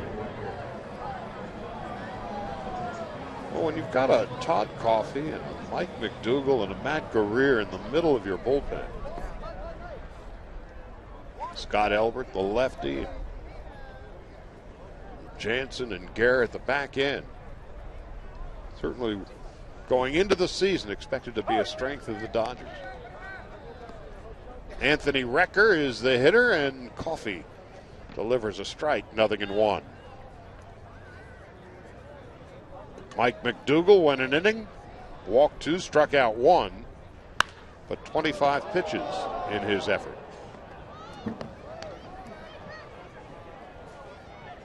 Dodgers 6 runs and 5 base hits. 2 RBIs for Mark Ellis, 2 for Andre Ethier.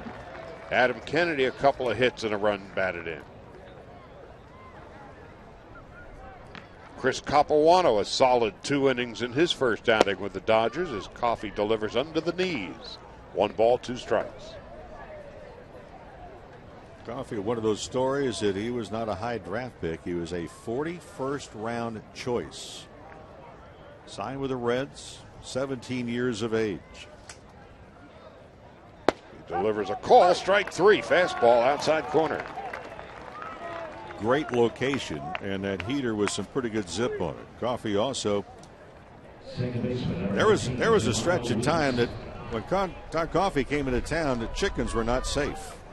And the reason is that Coffey wound up losing 85 pounds. He's listed at 240 now. At one time, he was well over 300 pounds. And he went on a strictly chicken diet. So he went from a venti coffee to a grande. A strike, 0-1 to Jamil Weeks. But he is, in every sense of the word, a veteran. He knows how to pitch. Here comes the 0-1. Fastball strike, 0-2. Well, Coffey, as a kid growing up, he had some pretty good tutelage as far as the baseball end of it. His grandfather played minor league baseball, AT Coffey.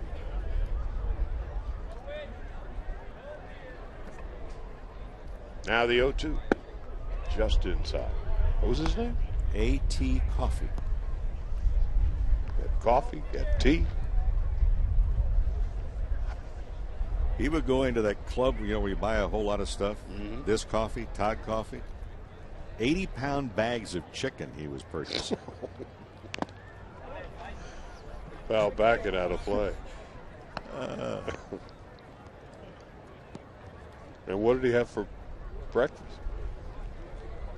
Chicken. And he said, here was a good line. He says, I know every way that there is to possibly cook chicken. Weeks rolls one to second base, backhanded by Castellanos. Throws high, and he just does get it. Alex Castellanos at second base is a work in progress. He came over from the Cardinals in that deal that sent Rafael Furcal over there last year. And the Dodgers like what they see so far. They'd like to see him progress at second base. He was basically a left fielder. But they think that he's got a shot at second. Yeah, man, they want to give him some playing time to really kind of become accustomed. It's going to be interesting to see when he's the middleman of a double play ball. Now Cliff Pennington takes a strike, 0-1. You're watching Camelback Vision, Dodger Spring Training Baseball, live from Camelback Ranch in Glendale, Arizona. Charlie Steiner, Rick Monday, on this gorgeous Thursday afternoon in the desert. Pennington swings and misses. 0-2, 2 out.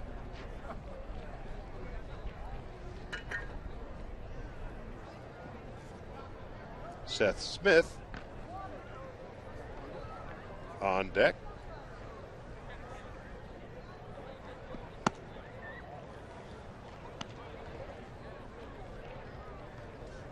4 weeks from today, the Dodgers open for business in San Diego, a 4-game series. And 4 weeks from this coming Tuesday, the 50th anniversary of Dodger Stadium home opener. Grounded foul into the A's dugout.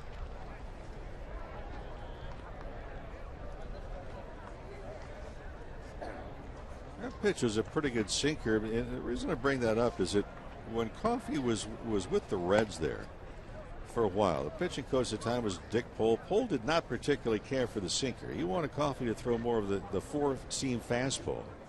There was some reluctance on Coffey. The Reds eventually released him, and Coffey is still irritated. It was on his birthday. Well, he has just struck out Pennington and retired the side in order. Happy birthday, Todd Coffey, who is 31, turns 32 in September. 6-0 Dodgers.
Half of the fifth, having out hit the Athletics 5-2, outscoring them 6-0, and a former Dodger is now on the hill for the Oakland Athletics. Remember Travis Schlichting? Well, here he is. And the A's make a couple of other changes. New second baseman Adam Rosales, and the new shortstop is Wes Timmons. James Loney will lead it off as we go to the bottom half of the fifth. Loney has a walk and a strikeout so far today.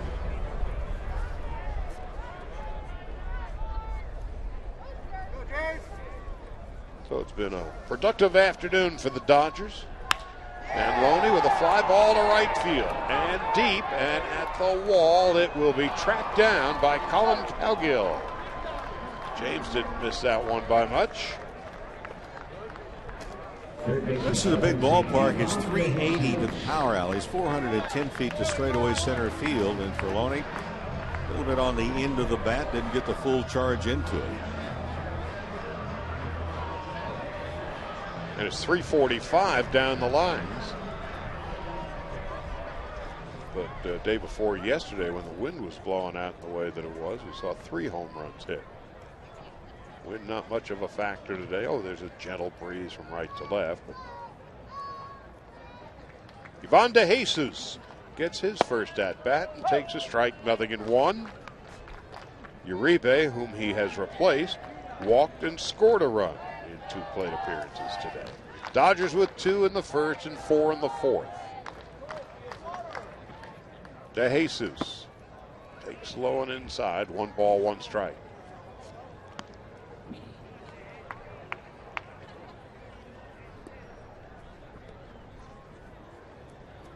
Josh Bard is on deck, and he has just replaced Tim Fedorovich.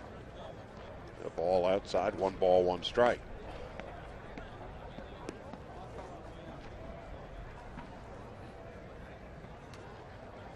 Radio only tomorrow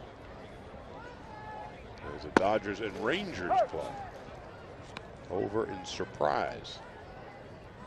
About a 10-15 minute drive from here, and Clayton Kershaw will have at it. We'll be on the air at 12:05 Los Angeles time. Pregame show 11:30 as DeJesus goes down on strikes.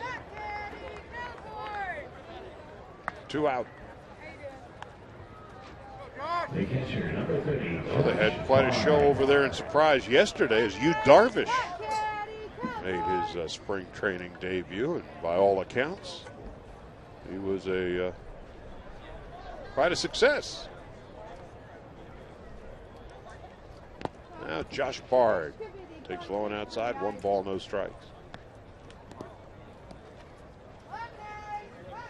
We saw an old friend of ours this morning, was over there yesterday watching, Aaron Boone. And he was favorably impressed.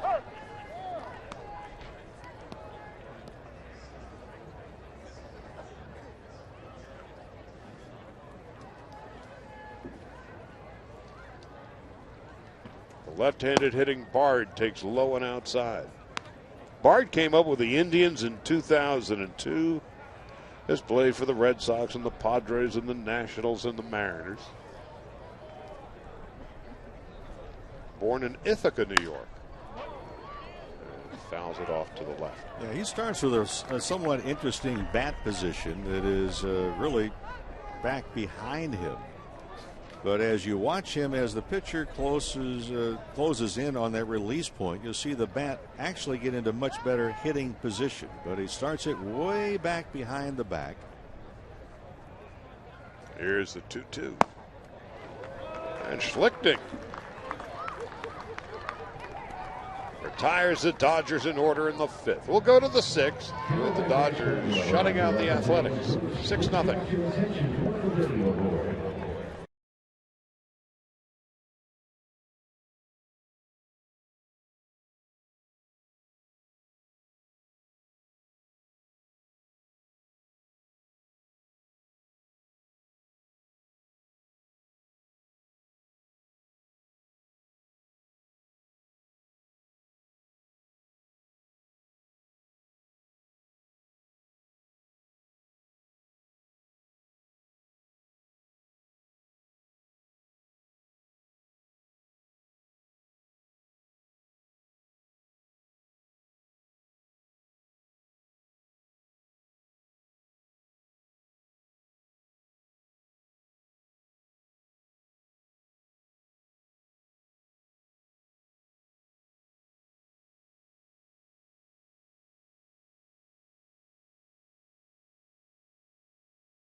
Before he heads off to the clubhouse to shower up. Find a few autographs. New pitcher for the Dodgers, John Grabo, the left-hander. And a Southern California kid.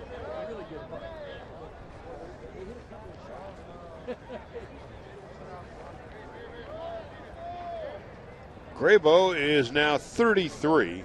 Came up with the Pirates in 2003, pitched for the Cubs, back to the Pirates, back to the Cubs.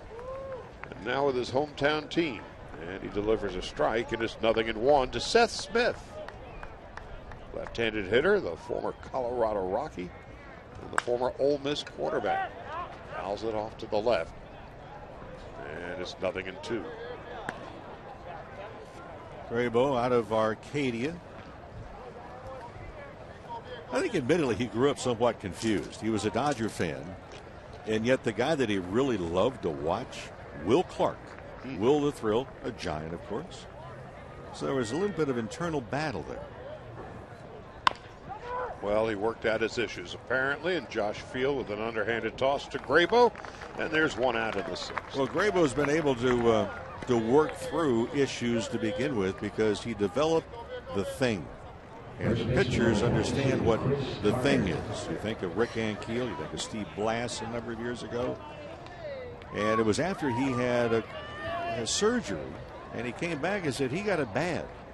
And that's where you lose control, you lose really any semblance of knowing where the home plate area is. And he took a long, hard look, and he realized it stemmed from the surgery. Chris Carter takes a ball.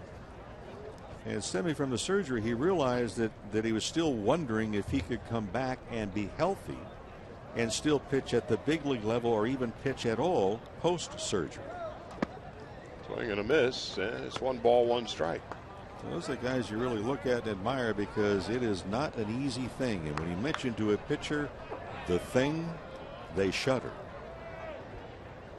8 years of major league service under his belt.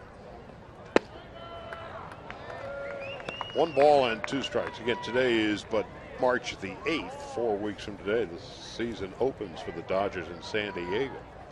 On paper, on this date, you figure Scott Elbert is a lefty out of the bullpen. And if the Dodgers seek a second left-hander out of the pen, Graybo is certainly auditioning for that role. He's had some good years.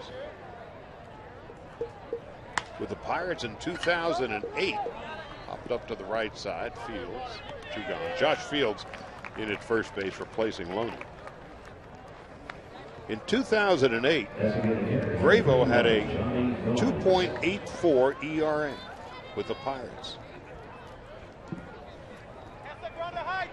He has a good curveball. He mixes in the changeup, and he'll vary the speeds of that curveball as well.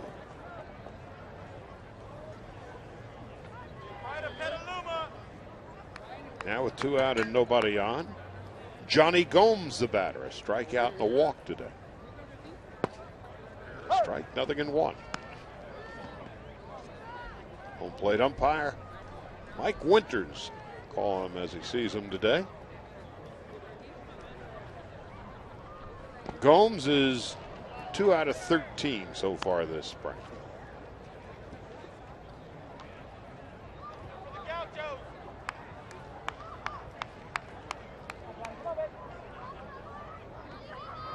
For those of you watching around the country where it's cold and miserable, really wish you were here. This is a picture-perfect day today.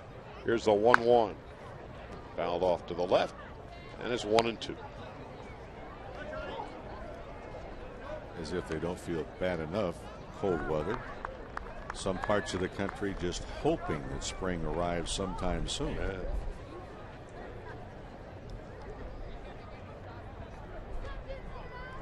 Well, for this part of the country this time of year, it's been rather chilly. There's a 1-2, a foul off to the left. We had sandstorm the other day.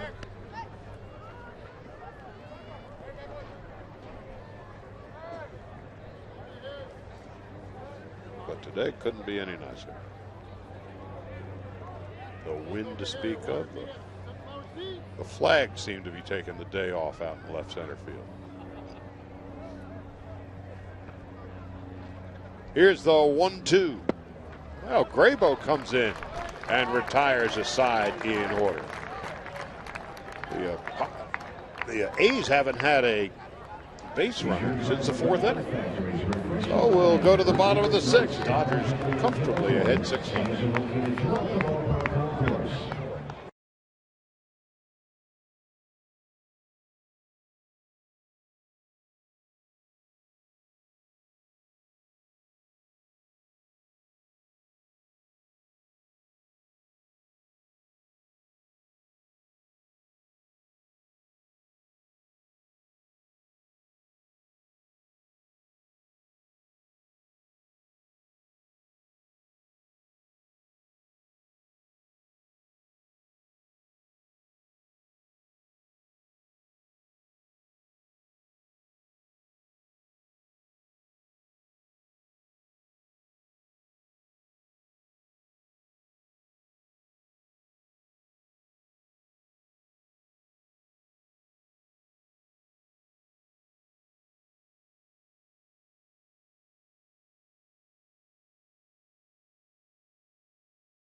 Lance Sawatsky is pinch hitting now for Adam Kennedy, which means every one of the Dodgers starters are done for the day. Justin Sellers is on deck. He's already come in defensively to replace D. Gordon. Here's the 0-1. Sawatsky takes high and inside, 1 ball and 1 strike.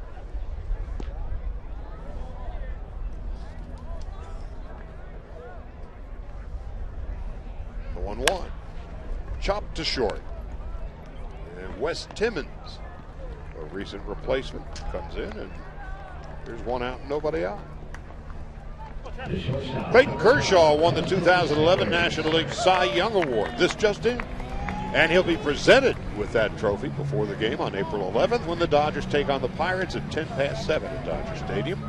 Be there to share in the ceremony and receive your very own Clayton Kershaw Cy Young Award replica presented by StubHub.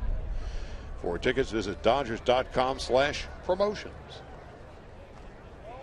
With 1 out, nobody on, Justin Sellers takes the ball outside and low, 1 ball, no strikes. Already Sellers, we've seen make adjustments. We talked about it very openly on the radio side on Monday. The fact that he gets down to the end of the bat, does not have at times the bat control you're going to need consistently at the big league level. The 1-0 is chopped to short. And Timmons makes an easy play across the diamond. There's 2 out. And in particular, Charlie, what we were discussing was the fact that when he's behind in the count, 0-2, 1-2. And then on Tuesday, we saw a different Justin Sellers. And the first time we saw him choking up when he had 2 strikes. What it wound up doing, he hit a rocket to first base, turned out to be an out. But then the next time, also on a 1-2 pitch, runner at second base, he choked up, get better back control, and doubled down the right field line. So Justin Sellers is now beginning to understand himself better. Alex Castellanos takes low and inside, 1 ball, no strikes. That great Clint Eastwood Dirty Harry line. A man has to know his limitations. And the 1-0. Low and outside, 2 balls and no strikes. And we still believe that there's one other area in our chat with Maury Wills today. Maury says, I'm waiting for Sellers to come to me because it's something we can work with in the bunting. The 2-0, Castellanos fouls it off his foot. 2-1. And for younger players, and Maury talked, and it was interesting, the Maury Wills, who was just not only a fabulous player, he's one of those guys, whenever we talk baseball with Maury Wills, we learn something. He says Sellers has not overall speed, nothing like a D. Gordon, for example, but he does his quickness.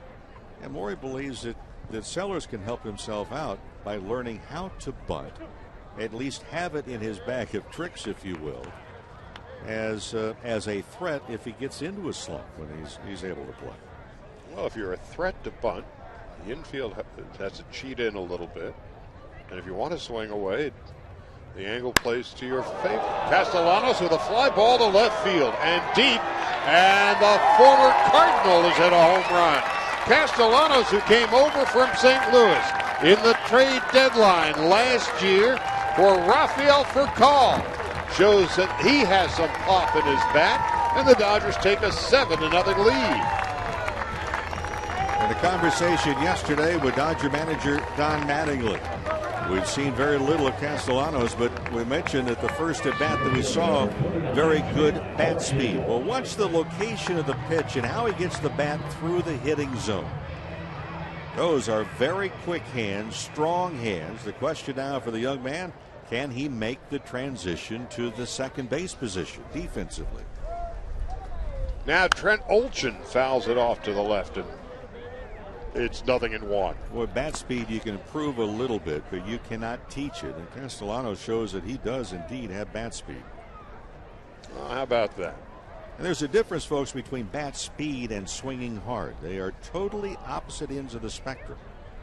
One is all in, and the other one is rather pointedly in a right direction. I guess bat speed, when you talk about bat speed, it's kind of like we were talking earlier about some players have a great electric first step, and that's the quickness. And then when they start to run, maybe they're not as fast as they are quick. And I guess in batting, it's kind of the same principle as Olchin fouls it off. It's nothing, or make that 1 and 2. And the golfers can understand this as well. If you imagine yourself on the tee and you tee it up, and that golf, the ball's sitting still, and you still have to hit it in the right place. But you see golfer time after time, I'm going to really get into it. What it winds up being is a longer swing, not as quick, a longer swing. And that's the difference between swinging hard and being quick with the hands. The 1-2, Olchin nearly gets hit. 2 and 2. Oddly enough, as a hitter, same way in golf, if you're staying behind the ball, if you're staying back, you can be quicker with the hands because you can open up the front side, allow the hands to get through that hitting zone. 2 and 2 with 2 out in the bottom of the 6th. Olchin takes high and away 3 and 2. And conversely, we were talking about James Loney earlier in this broadcast that last year he ran into the habit of hitting on top of the front side. Well, you cannot open the front side. You're locked. If you have already moved forward, you get yourself into that lock position by trying to overswing at times. 3 and 2, 2 out. Trent Olchin takes a call, strike 3, and that ends the inning. Dodgers score a run on the home run by Alex Castellanos. And we go to the 7th inning. Dodgers leading 7-0.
Camelback Ranch in Glendale, Arizona. Charlie Steiner, Rick Monday.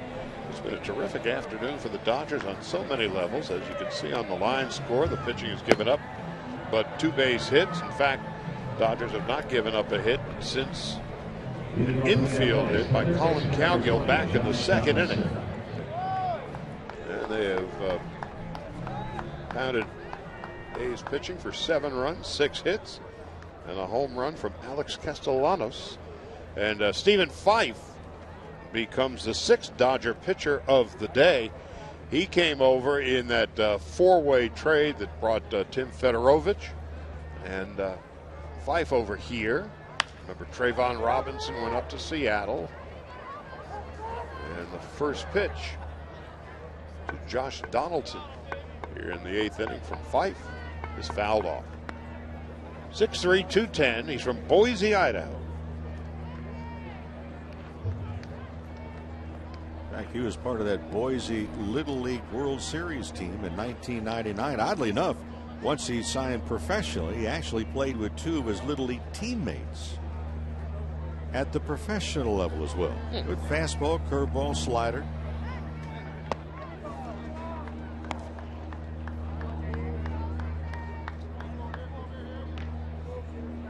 Last year, overall, he went 14-4 in 25 combined games, 24 starts. One relief appearance with Double-A Chattanooga with the Dodgers and Double-A Portland with the Red Sox before the deal. 14-4 and a 3.74 ERA.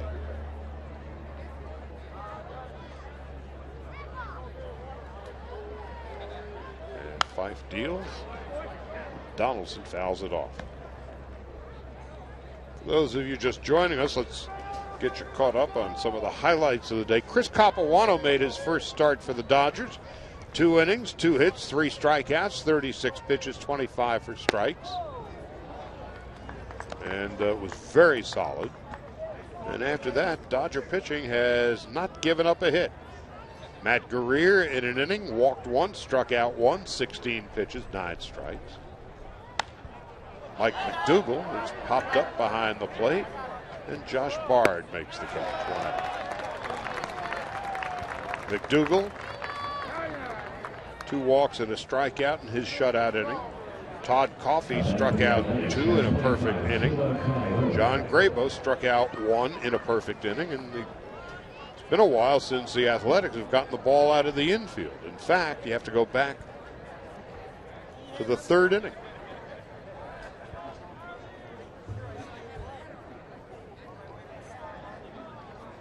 Kia Kaihui is the pinch hitter, and the Hawaiian-born slugger takes a strike, 0-1.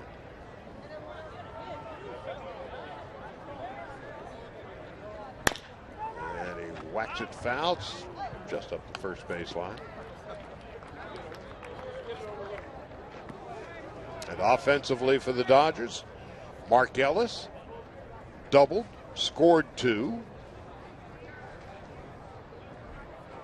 Matt Kemp singled and drove in 1.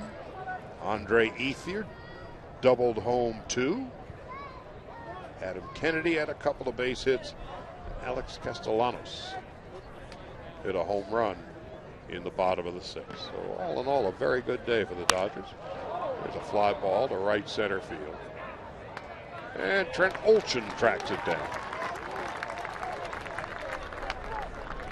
And P.S. the Dodgers have played fundamentally sound and errorless ball.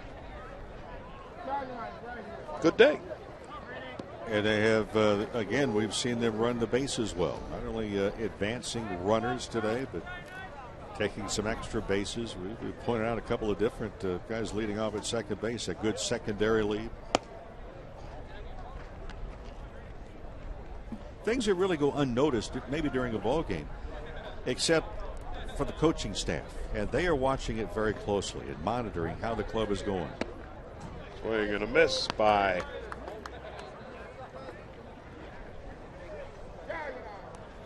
Grant Green.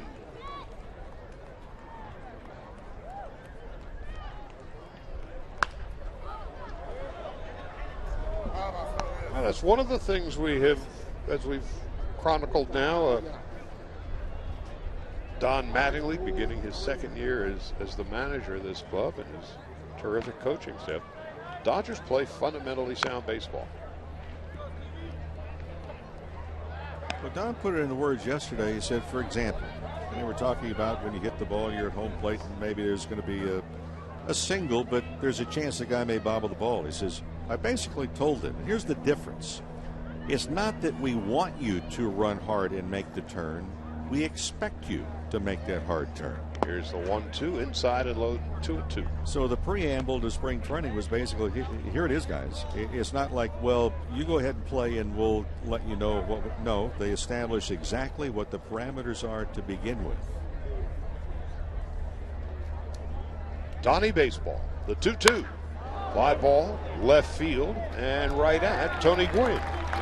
Another perfect inning for the Dodger relievers. 7th inning stretch now, and the Dodgers leading 7-0.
Oakland Athletics, Pedro Figueroa making his third appearance of the spring.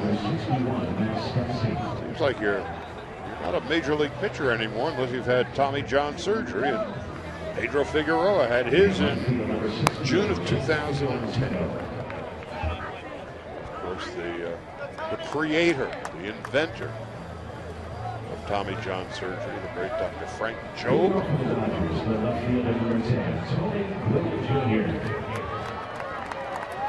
And if there's ever been anybody who deserves to be in the Hall of Fame, Mo, the good doctor. Well, he's not only extended careers, he has saved careers.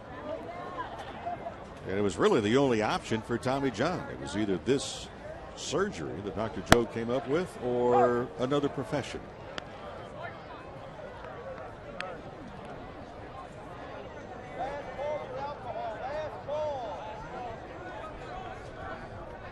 And now it was 1974, 76 in there. 4, I believe. Here it is. It's almost 40 years later, and it's become so routine. How many careers have been extended, have been saved?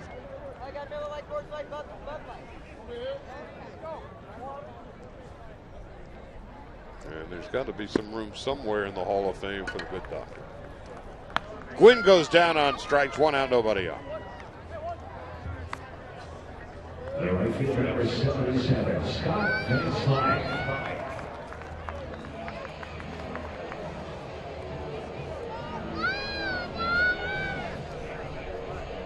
Saw Tommy over the winter. And, in fact, he and the good doctor were together. It is a mutual admiration society with those two gentlemen.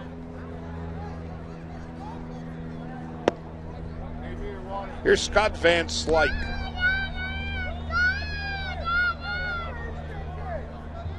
Andy's son. Much larger than his old man and got a lot of power. He had a long distance home run the other day. Starts with an open stance to begin with. Then you see him pick up the leg, and there are some that they're looking at. I know Dave Hansen, a hitting coach now with the Dodgers, looking at it and say, well, does he lift his leg up maybe a little bit too high? It's a timing mechanism. Really working that thin line. Taking a strike. 3-1. But he is big. He is strong. He'll turn 26 in July. And Van Slyke takes a walk with 1 out in the 7th. Van Slyke last year at AA Chattanooga had statistically a monstrous season. 348 with 20 home runs and 92 runs batted in.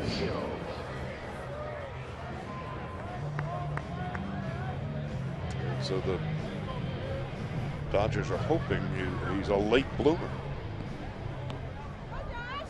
More than likely will begin this year at AAA Albuquerque. Now Josh Fields fouls it off to the right, 0-1. Fields likely to begin the year at Albuquerque as well.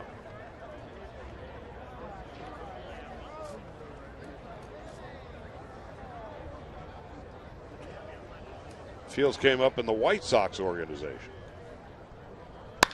And he drills one into left center field for a base hit. Van Slyke with the play in front of him, holds at second base. Third baseman, number 15, Ivan De Jesus. Now here comes Ivan De Jesus. Dodgers hoping that at long last the once heralded De Jesus breaks out. Well, it's up to him. It's his time to really take a firm grasp of his career. And there's a lot of ability there. It has not advanced as quickly as the Dodgers had hoped.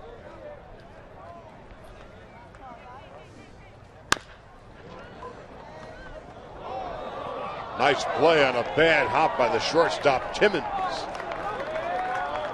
And they pulled Rosales off the second base bag. Good call also by the second base umpire who stayed with it. It's been a long afternoon for all the umpires out there, but that bouncer up the middle, you see the good stop at the end, and then watch the foot of Rosales will come off the bag.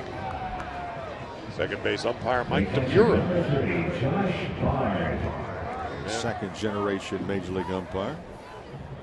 Well, it's fascinating how many second generation players, umpires are out here today.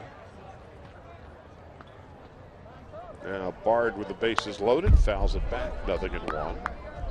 D. Gordon, Justin Sellers, Jerry Hairston Jr.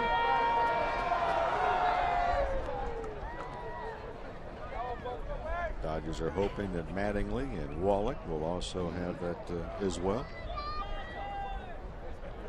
Well, Preston Mattingly has moved on to Cleveland. Matt Wallach is in camp, good minor league catcher. Daddy Tim in the third base coaching box.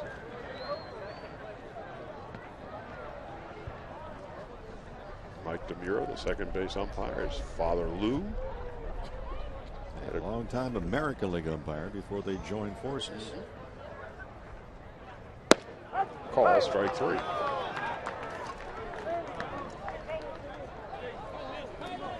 Designated hitter number 64. Figueroa is one of those pitchers. We talked about Ivan De Jesus. You mentioned the fact of not progressing as rapidly. Well, Figueroa is the same way with the A's. He signed in 2003. The good news was he was a A's minor league pitcher of the year. The bad news, it was 6 years later, and he is still trying to search for his identity. Well, you mentioned Ivan De Jesus, his father. Of course, had a terrific career with the Cubs and Phillies.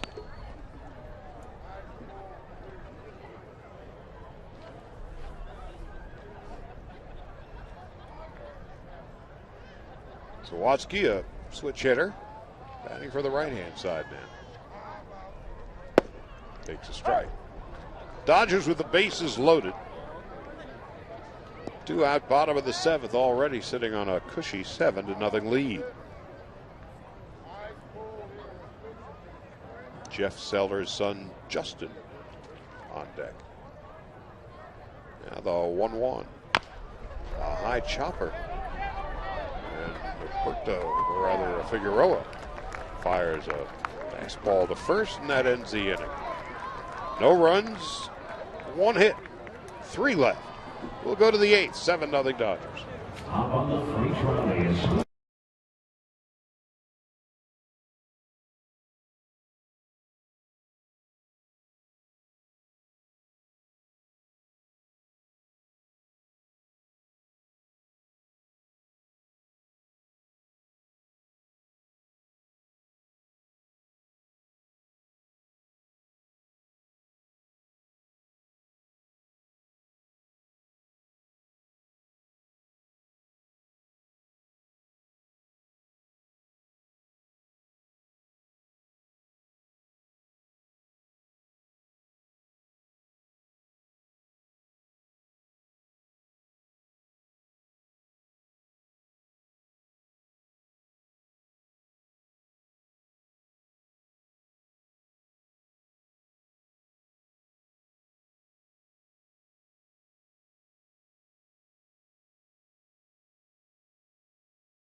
Begin his second inning of relief.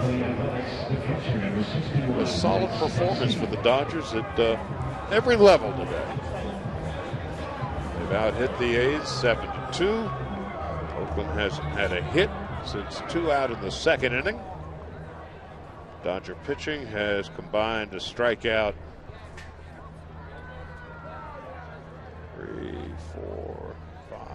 8 batters, walk 3. 5 second innings. It begins with a strike to, let's see who this is. Max Stassi, making his first appearance of the day. Of course, Kurt Suzuki will be the everyday catcher for the Athletics. Did not make the trip over today. The 0-2, outside low 1-2.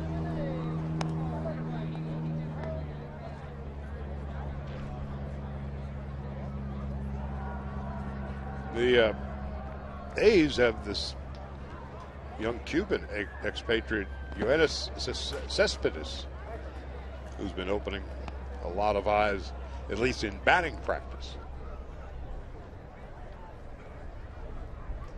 And he has yet to play a game for them, but they're hoping he will be major league ready by opening day. Foul back and out of play.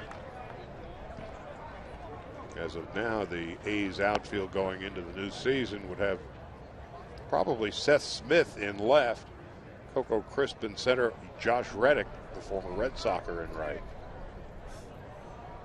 Josh Donaldson, their third baseman. Cliff Pennington, who started the game today, at short.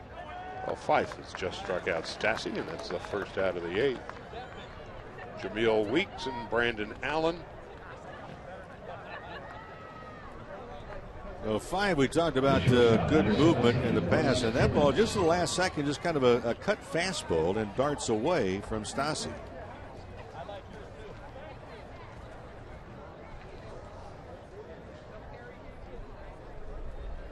Wes Timmons is now the batter. And Timmons takes a strike, 0-1.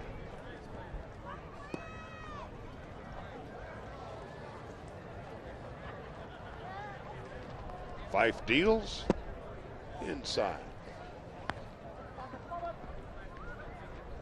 Radio only tomorrow on AM 570 Fox Sports LA and the Dodger Radio Network.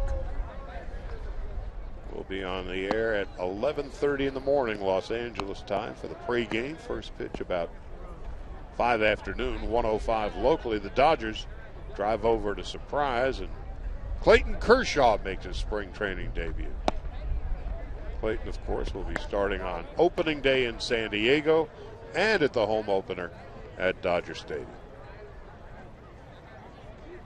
And on the second night of the season, on April 11th, second night at Dodger Stadium at any rate, Clayton will be presented the Cy Young Award. Slowly hit to third. DeJesus throws wide, and Field's foot comes off the bag. Ball game like this, you're going to be playing back rather deep at third base to begin with. A little chopper. Jesus fielded the ball, got rid of it in a hurry. And that throw just a little bit up the line.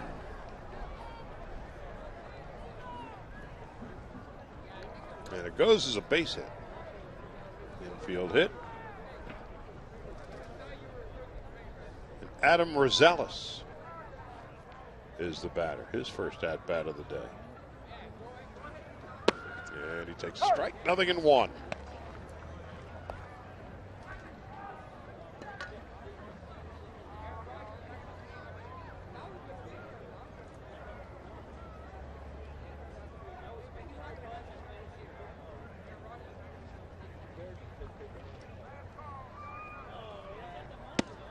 Inside. 1 ball, 1 strike.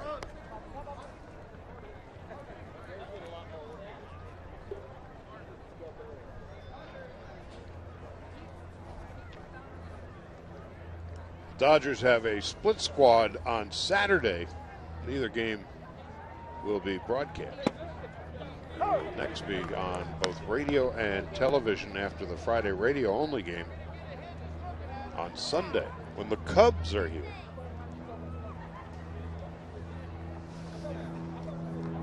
One ball, 2 strikes, and 1 out. And Stephen Fife in his second inning of relief for the Dodgers deals. Fly ball, right field, slicing, and Van Slyke's not going to get it. The throw to second base is not going to be in time. And so now the Athletics have runners at second and third. They've had 2 base runners reach third base and now a third. Yeah, for Rosales, this is a big spring. He missed all of last spring because of a broken ankle. He came on late last year, didn't do much, and it was still somewhat tentative. But for him to hit that ball to right field and show no ill effects at all the way he went sliding into second base.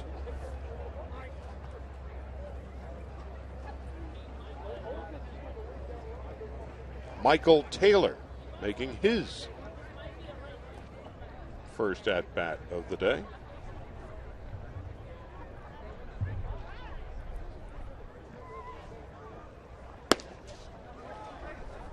And we'll see if Fife can work his way out of this trouble.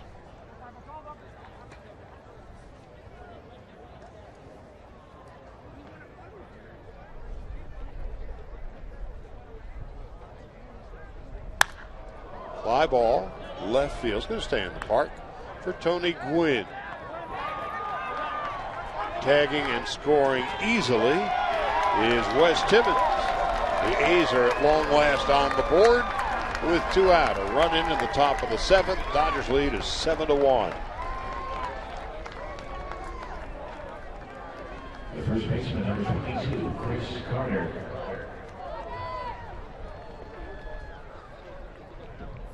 A good look at Fife as far as, okay, he winds up with 1 out, runners at second and third, how he gets out of the inning. And whether he stays with that sinker, slider, gets movement on it or not. This is the test of a younger player. Chris Carter swings and misses, and it's 0-1. Carter is 0 for 3 today.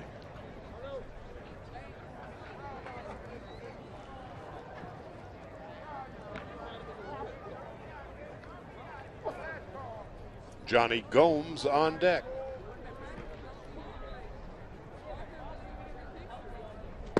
Swing and a miss, 0-2.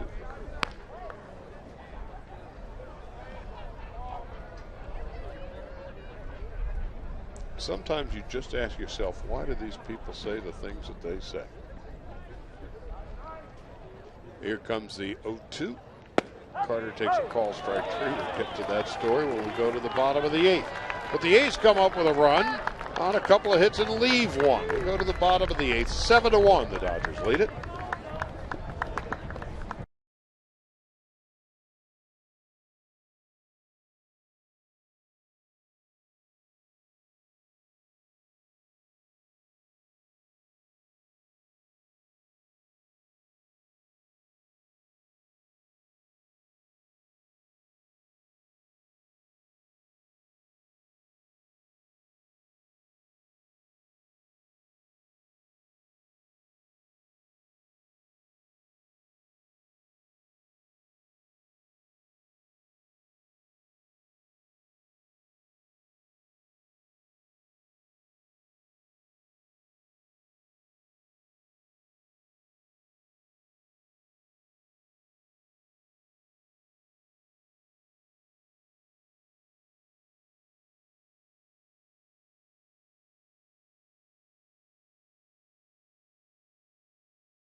12 for your iPhone, iPad, or Android devices. Get spring training scores, stats, highlights, live audio, and much more. Text at bat to 31826 or visit Dodgers.com for details.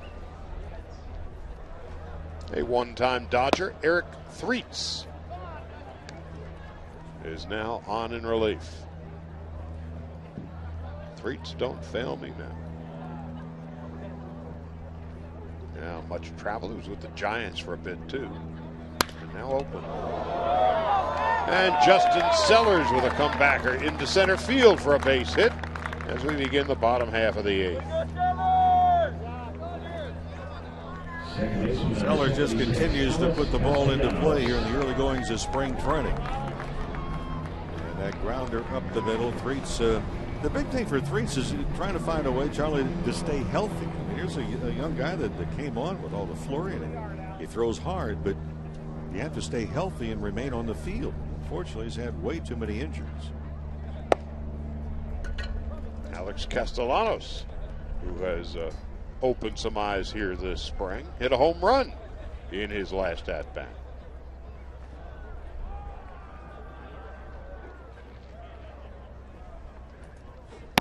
And he takes inside. Last half inning, we were wondering why people say the things that they do. Jonathan Papelbon, who left Boston for Philadelphia, was on a talk radio station the other day, and a force out. Castellanos beats the throw. So he's on a radio station in Philadelphia, and he says, of course, he hasn't pitched in Philadelphia yet, but he says Philly fans tend to know the game a little better than Boston fans, who are a little more hysterical when it comes to the game of baseball. Now, why go there? Outside corner for a strike, nothing in one. Having come out of the bullpen in Philadelphia, maybe not have very good results a couple of times in a row, and then get back to me. Because that's the same town with a new ballpark in Philadelphia that the home team requested to change bullpens because of the fans. The Philly fans tend to know the game a little better being in the National League, you know. That's the way the game is played. How many games has Papelbon pitched in Philadelphia? The next one will be his first. Some people become experts more rapidly than others. Trent Olchen, no balls and 2 strikes.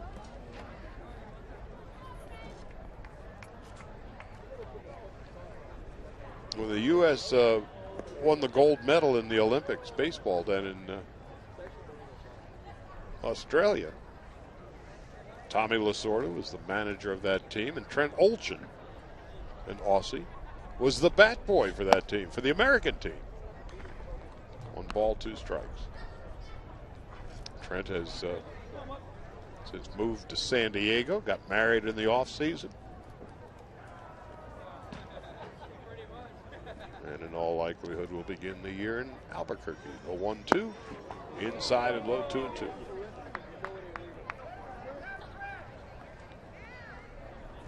But in Australia, they did not throw a shrimp on the Barbie. They call them prawns. Oh. And that Vegemite stuff. Oh. Oof. Here comes 2-2. High and inside, 3-2. He had a can of that stuff in his locker last year in Dodger Stadium, and nobody go near it. No, those cans last a long time.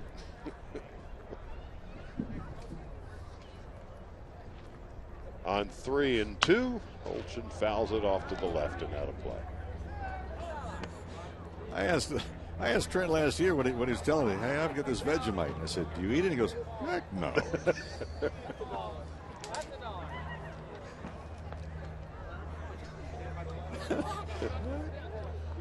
You know what Vegemite's for? Tourists. On 3-2, he strikes out swinging. My brief recollection of his Vegemite stuff smelled as bad as it looked. Pretty much. That's why those cans last a long time. That's right. It's not like they're lining up for more. No. There's 2 out now. Tony Gwynn takes low, 1 ball, no strikes. They don't tell him, by the way, when that can's empty, bring it in for a refill.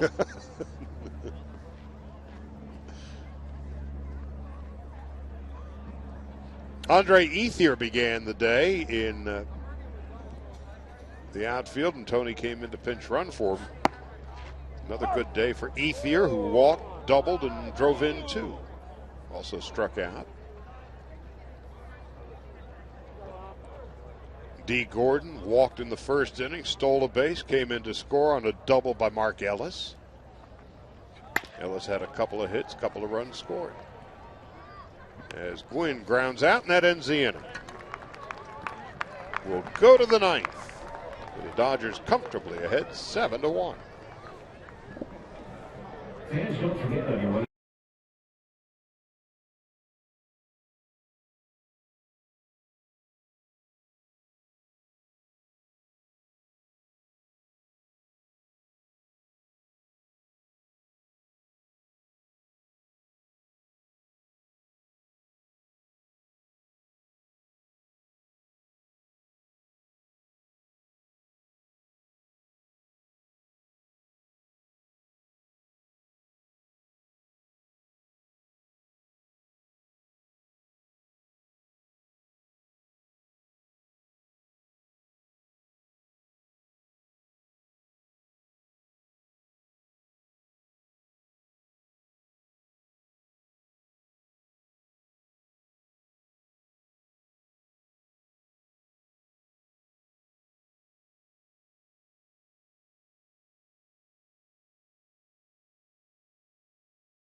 back vision.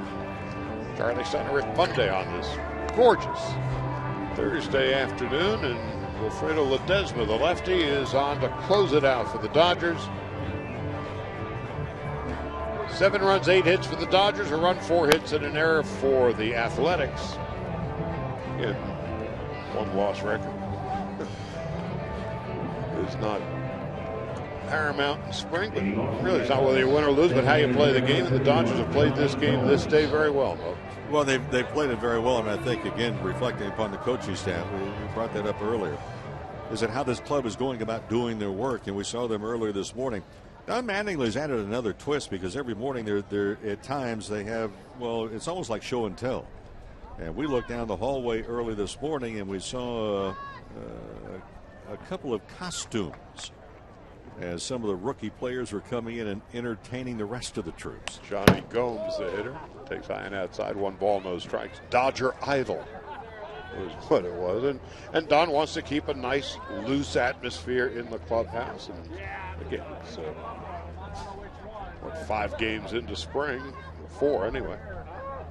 And his theory is that there's a light moment every day, and what it's going to do is to bring togetherness to this group and realize they're all in this together. The good times, the trying times, and even some bad times. Gomes takes outside, 2 balls, no strikes.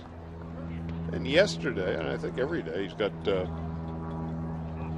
a young player introducing a teammate to the rest of the team. So it gets to know somebody, so it says a few things about them. And there's a liner into left center field, and that's going to roll to the wall, and Gomes is going to have himself a leadoff double in the 9th inning off Wilfredo Ledesma. And Don telling us yesterday that he's gone around and talked to other players that are on the team that have been around and been with other ball clubs. And just pick their brains as to maybe things that were done elsewhere. But the total emphasis is to get to the bottom line of unity. And that's what it's all about. It's done very subtly. It's done in an enjoyable way. And it's also done with the awareness, hey, I'm not the only one in here. There are other people. As you say, get to know everyone else. Josh Donaldson is the batter with nobody out in the 9th inning, and the Dodgers up 7-1. Donaldson takes a strike, nothing in one. He's 0 for 2 and a walk today. And you can speak to it far more eloquently than most about the importance of chemistry in a clubhouse. I mean, these guys arrived here, about a week or 10 days ago. And there are going to be 25 of them. Maybe a few more with injuries and that kind of thing. A ground out. There's the first out of the 9th. This is a family now from now until the end of September and hopefully the end of October, where, and again, does success breed chemistry? Chemistry breeds success, and we could talk about that till the cows come home. One thing for sure is that it makes the workplace a whole lot easier when everybody's on the same page. No question. It's a lot like a family. Is okay, fine. My little brother and I, we may get into it, but no one else is going to get to my little brother. That's right. But team chemistry, you hear it talked about so many times, and a lot of people that have never been there, that have never been down on the field, and we travel the ball club, and I'll be the first one to tell you, I played the game, but until you're in that locker room and you're in that dugout during a game, you don't really know the true personality of a team. Swing and a miss. 1 ball, 1 strike. And I've been with ball clubs that would fight one another in the locker room, even occasionally in the dugout, and it was the A's. You think back in the 70s. However, when they took the field, there's no one that took advantage of their little brother. Mm-hmm. Ryan Ortiz, the batter, and this is his first at-bat of the day, and it's a ball inside, 2-1. And it's a cliche, but it's essentially the truth. From this point on, these fellas will be seeing one another more than they'll see their own families over the course of a year or a season. The 2-1 outside, 3 balls and a strike. Ledesma is the 7th Dodger pitcher of the day. And so when you see in the paper, you hear about he's a good clubhouse guy. That's important. Because you don't want that bad guy. Here comes a 3-1. 3 balls, 2 strikes to Ortiz. Ryan Ortiz.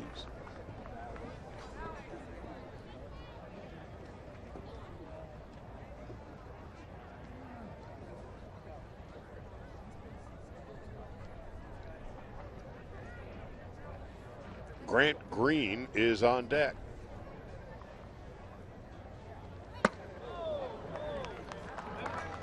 Ortiz takes a walk. Center fielder number 36, Grant Green. Grant Green, one of 3 USC Trojans on this Oakland club. A couple of pitchers, Ryan Cook and Tommy Malone, also out of Southern California.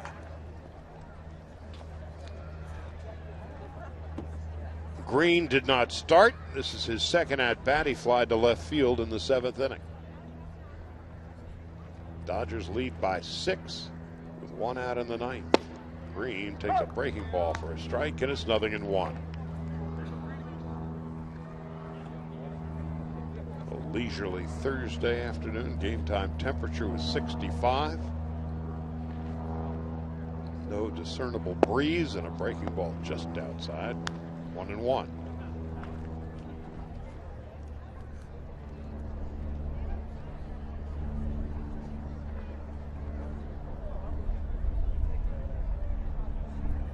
The catcher Max Stassi is on deck.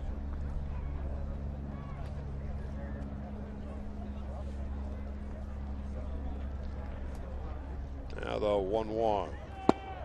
Low and inside, 2-1. Ortiz goes to second base on defensive indifference.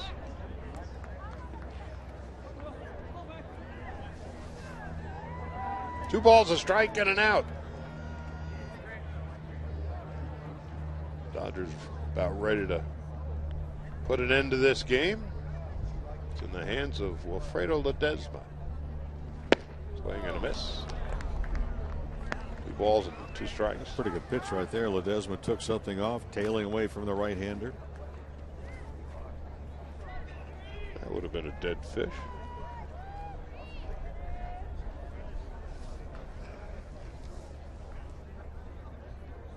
Now the 2-2 on the way. Fastball, foul ball, off to the right. Radio only tomorrow. 1:05 local time is the game time. 11:30 in the morning LA time for the pregame first pitch at 5 afternoon.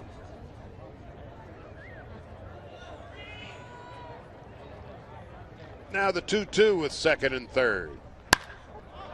Fly ball, center field. Olchin is there. He'll make the catch.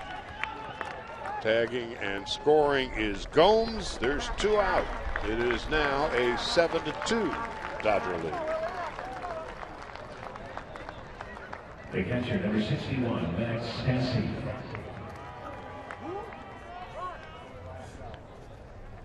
And Max Stassi coming up. Out of Yuba City, California. He's got a kind of a neat background because, first of all, they knew he was kind of destined. Kind of actually has a baseball family, but when he was first born, what did they do? Well, they put a glove in his crib. He had that along with a little baseball bat. But his father played a couple of years of minor league baseball, and he had an uncle, Jim, that was in the Giants organization for a while. And a call strike. And his grandfather and uncle both played for the Hollywood Stars in the 1940s. Here's the 0-1. Swing and a miss. Nothing in 2. And then his great uncle, Merrill Hogue, played 13 seasons in the 1930s, 40s. And he was in the same Yankee outfield for a while with Babe Ruth, Joe DiMaggio. Wow. Here's the 0-2 outside. We talk about, we talked earlier about second generation. So this one goes 3 different generations in professional baseball. A ball, 2 strikes, and 2 out in the 9th inning. The Dodgers comfortably ahead, 7-2. Scored 2 in the first, and the A's have been in the rearview mirror ever since. Ledesma, the 7th pitcher of the day for the Dodgers. And a fly ball to right field. That's Van Slyke, and he'll make the catch, and that will end the ball game. So the Dodgers have beaten the Athletics 7-2. For the Dodgers, 7 runs, 8 hits, and no errors. For the Athletics, 2 runs, 5 hits, and 1 error. A good day for the Dodgers indeed. Another fine afternoon for Andre Ethier, who drove in a couple. So that's a wrap for us. Radio only tomorrow. Will be on radio and television on Sunday. The Dodgers and Cubs will have at it here in Glendale. Tomorrow on the radio from Surprise, Clayton Kershaw will have at it. So for all of us here at Camelback Vision, Rick Monday, Charlie Stunner saying goodbye from Camelback Ranch. Final score once again, Dodgers 7 and the A's 2.